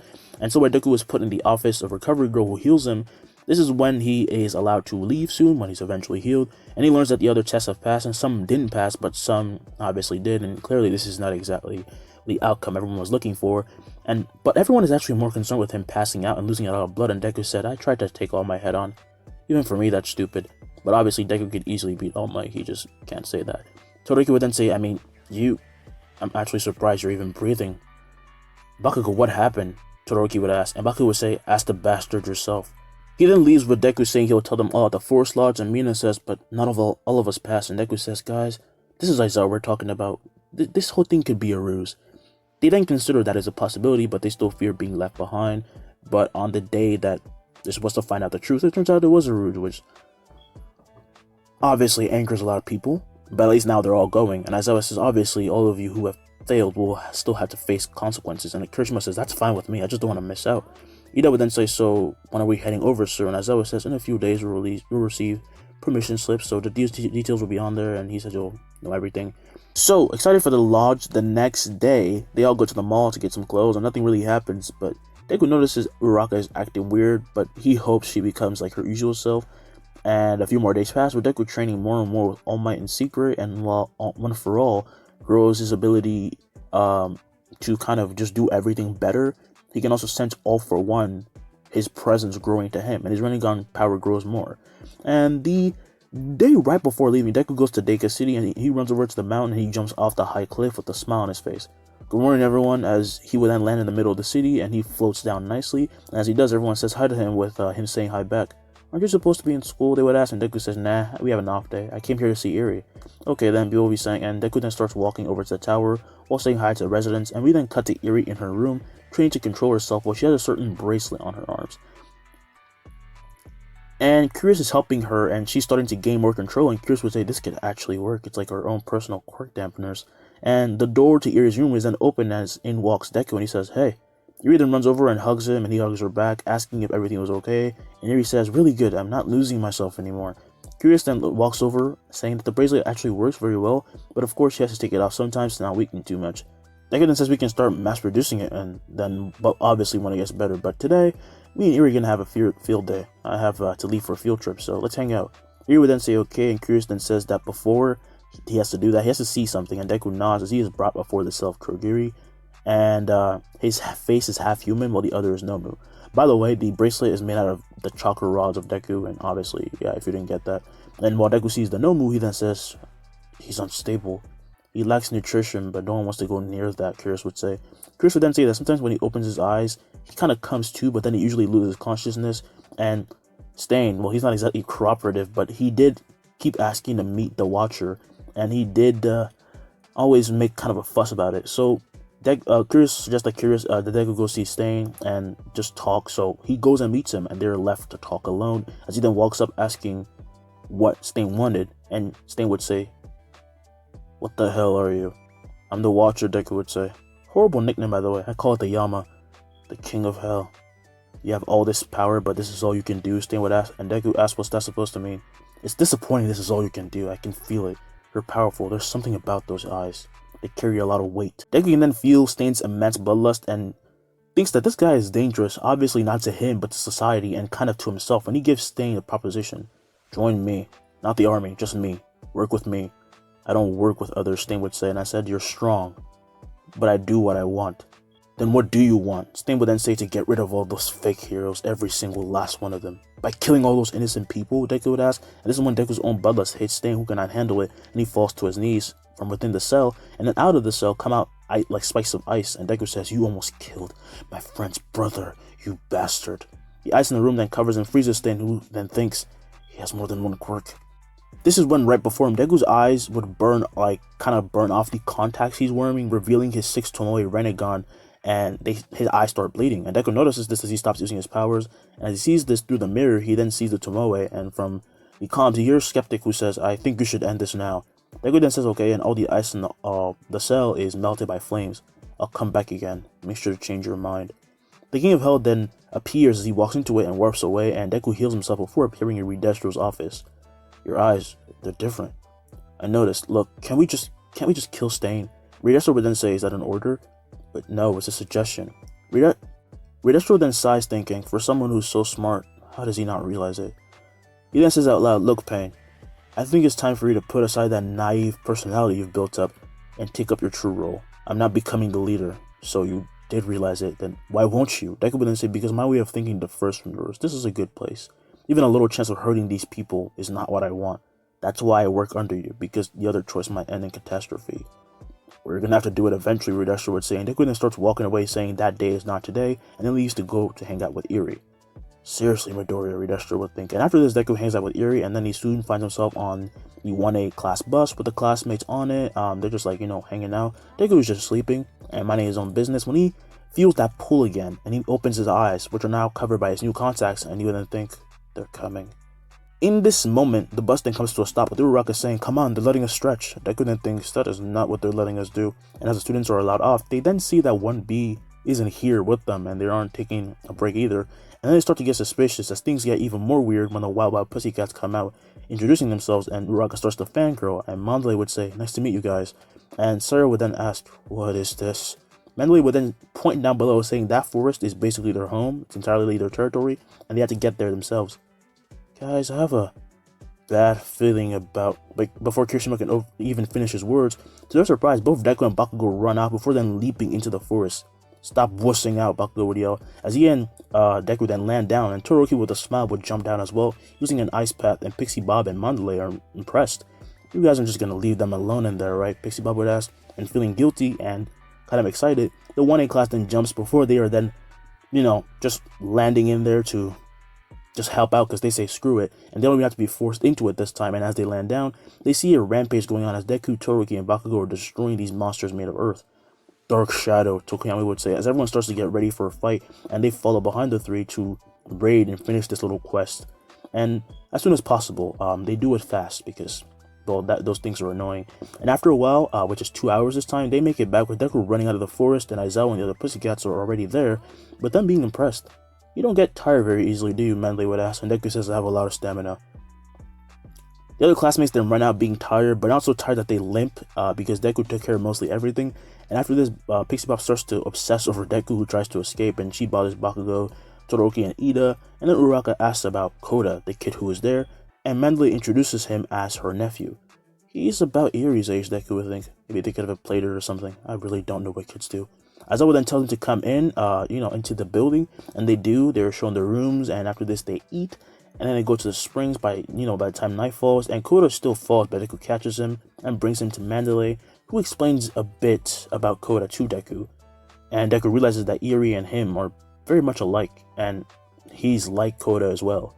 So the next day will actually start in the afternoon from this part, and we're going to go from the point of view of the 1B students, as when they're walking through the forest, they're being led by Vlad King, who would say, "Alright, Class 1A is already there, so you'll get a little sneak peek into what you'll be doing."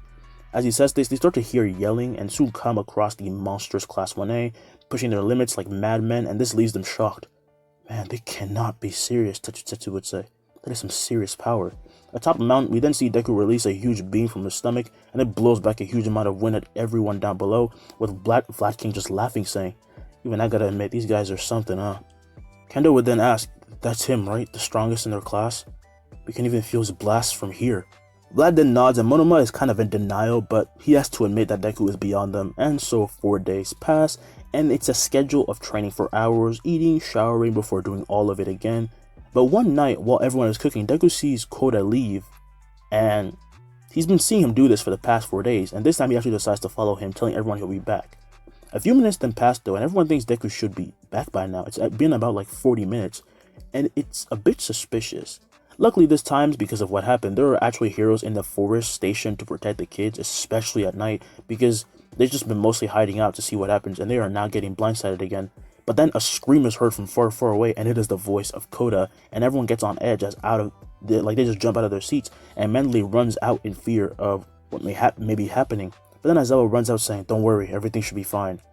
But then we then cut to Deku being held up after being knocked out by Muscular, and a terrified young Koda is in tears. "Alright, I'm done. Pull me back." Koda then tries to say something when in this instant Muscular is wrapped up by branches from Kamui Woods, who leaps out of the forest, and while wrapping Muscular, he then grabs and throws Deku towards All Might, who jumps out of the forest as well. And as he's about to catch him, is when Deku is taken by a portal, to the shock of everyone. As All Might starts to land, he hears the laughs of Muscular and loses his mind as he appears right in front of the villain, and Kamui releases him as All Might grabs and slams him into the mountain, asking where they took Yahiko. "Go find him yourself, aren't you number 1 or something?" This makes All Might feel like he has lost all hope, but little did none of them know this was all part of Deku's plan, because there's no way he would lose to Muscular of all people, as when he is in the bar, and he was just dropped off there, he is approached by villains, and All For One grabs him by the head and lifts him up, and he realizes something. "You have it, don't you? One for all. All Might, you idiot, you sent him right to me." "How nice. He has it? All Might's power?" Shigaraki would ask. All For One then says yes and goes to reach for Deku. When his eyes would open, he grabs him by the arm. "I finally found you. Deku's contacts would then burn away, terrifying all for one who remembers seeing those eyes before, as the area would then explode with the giant Shinra Tensei, and it rips up everything for miles. I wish I could describe what I'm talking about, but y'all know what I mean. Like, it's just like when Pain blew up the village, and when the explosion is like kind of clearing, Deku would then be dragging All For One by the color out of it, and he then thinks, now I can finally give you what you deserve. All For One, who will be dragged by this point, is actually filled with more than 10 chakra rods, making it hard for him to even stay alive. Those eyes, it's him. It's that child. The King of Hell then forms to All For One shock as he realizes that it's always been Deku controlling everything. He got me. He's then dragged in and the king warps away, and behind me far off we see the cadavers of all the dead villains who were not supposed to be living because Deku did not give him any mercy. He does not care who they are. Like, he's kind of on a revenge path in this moment. And a few days later, a press conference is heard about the legitimacy of Yue, and the teachers are trying to defend themselves from the news when something bizarre happens as Aizawa stops and looks up. Mr. Eraserhead, what are you? One of the reporters then turns back to see a flying Deku who no longer has his makeup on and is now sporting an Akatsuki robe, but unfortunately his hair dye is not out yet, so he still has orange hair and he is showing his real eyes. Is that him? Oh my god, it's the missing kid. The chatter is then stopped by Deku, who says to be quiet, saying, I have news for all of you. Right now, all the adults then notice they were no longer talking to the kid they pictured, as back in their homes, all of Deku's classmates are seeing this and they were left in shock because they were worrying, like, sick about him, and then Bakugo jumps out of his seat, saying, he's okay, but why is he? How is he doing that? Back at the conference, Deku then says his name is not Yahiko Itadori. I'm Mizuku Midoriya. This makes everyone think about what this name means until they remember he was one of the kids presumed dead, and they're just shocked. As one of the reporters gathers some courage and asks what he's doing, and asks why he hid his identity. Were you the cause of all those attacks, they would ask, and Deku's face turns to one of confusion, and he regains his usual lighthearted tone. Oh no, I was just trying to tell you that I took care of the villains, and I still am as we speak. I really do love my classmates, you know, it's just that I had to come to UA to draw out an enemy. So everything was a ruse, someone would ask, and Deku then says, not everything. Like I said, I do care for my teachers, whether it be President Mike, All Might, Cementos, all of them. I'm glad to met them, but I came here not to declare war or anything, but to warn you of the events of my group, the Liberation Army. I'm the leader, of course. This brings back some old memories for all those elders and heroes who have seen them in action, and Deku then puts his hand out saying, we will be doing as we please. Feel free to try and stop us, but I will not stand by and see what happened to me happen to others. The very reason villains are rising is because society demeans the life of those who have quirks that are deemed to be dangerous. You are the true villains because you're the reason that they become what they are. This has to be changed, and I will change it. And if you doubt my power, then let me show you a little trick. Deku then raises his hand into the air, and he just says lightning, and he shoots out a huge lightning strike that hits the cloud, causing the sky to change color, and instantly rain falls. And in an instant, while Deku is still shooting out lightning, he then switches form and uses his other hand to kind of release ice from his other hand, and releases a humongous dragon made of ice from just like surrounding him, and he would then release fire from his mouth like a dragon to the shock of everyone, and an even bigger shock comes when they see the King of Hell form and growl in front of them. I've got many, many more, and I mean no harm. I'm simply here to tell you to not underestimate us. The King of Hell then opens his mouth and it starts to suck up all the air, which sucks in the ice dragon, the lightning, and then Deku flies in and just walks right into it before then turning around and backing away into it slowly. Aizawa is in disbelief. Yahiko? No. Midoriya. Damn it.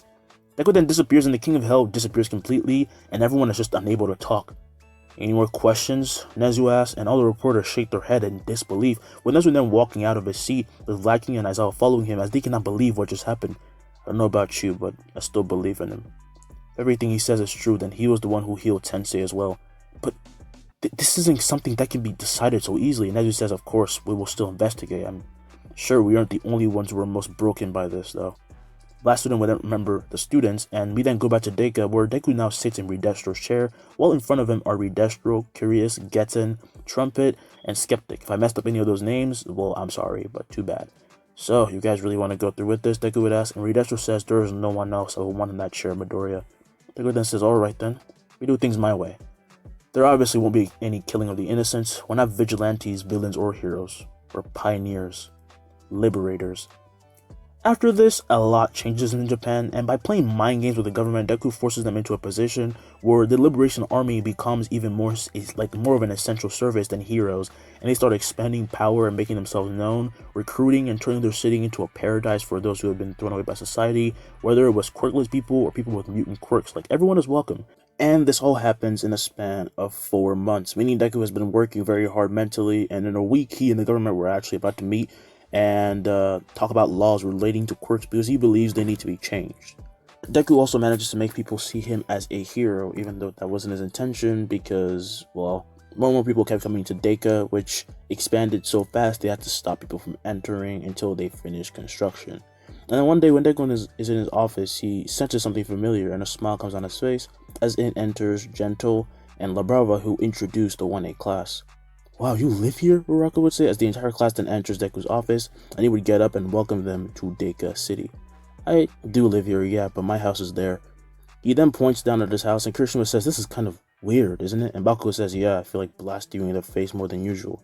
"Again, I would love to see you try," Deku would say, as the two start to kind of glare at each other before Deku then walks out, and he apologizes for lying about his character, and they did not deserve to be manipulated, all of that.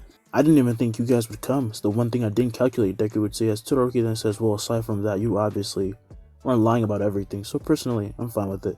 "Hey, don't say it like that," Kirishima would say. "I'm fine with it too. Your announcement was just a bit much." "Well, in hindsight, maybe freaking you out with my multiple quirks wasn't exactly the best plan for peace," Deku says, and this makes them all laugh as they have missed Deku's way of talking, and Mina suggests they go hang out again. "Oh yeah, All Might and Mr. Aizawa, like all the teachers are here too," Minato would say, and then Deku says, "Well, I have some spare time, so why not? There's like a steakhouse not far from here. I also forgot to give back one for all," he would think. They then all agree to go hang out with Deku, saying Gento can have some free time with hang out with La Brava, and they both thank him, as Deku and his friends then go down and walk out, and Deku meets his old teachers, including All Might, who he then bows to, apologizing. But then he follows up with, "However, I feel no wrong for doing what I did. I did what I had to." Nezu would then say, "Oh, come on, I'm more impressed that our school supported the infamous Pain." "You guys are way too lax about this," Deku would say, as Aizawa, filled with anger, with an angered face, would then say, "If you were still a student, I would suspend you for a month, but as a teacher, I can appreciate that you chose your own path." The other teachers then agree, as this is when All Might walks up, and instead of being mad, he smiles, saying, "You can keep it, young Midoriya. It's yours now." Deku's eyes widen. "Are you sure about that?" And All Might says, "Yes, even I can feel it. One for all, it hasn't been so powerful yet so calm and so long. It belongs to you." "Thanks," Deku would say. I mean, I asked, "What are you guys talking about?" Deku and All Might then say it's nothing, as Deku then said he has a tour for new people, but they'll do that after the steakhouse. "It's all on me today, so you guys can go a little bit crazy." "Good, you owe us a few drinks after that incident," Vlad King would say, and Aizawa says, "Stop trying to extort a student." And this is the end of the movie. And welcome to the end. I hope you guys enjoyed the series. It was really fast. Sorry about the background noise you may have heard, and why my voice has gotten low is because there's a lot of noise. I ain't trying to bother anybody, so yeah. Anyway, don't forget to like and subscribe, all of that, and I am going to go back and work on some new series after I sleep, because this took really, really long. And yeah, just tell me what you think down below, and then I'll probably be posting that one of the Naruto what if you guys picked out. It's really hard for me to choose which one's the best, so it'll be a surprise, I guess. I won't really tell you guys up front yet. Alright, peace.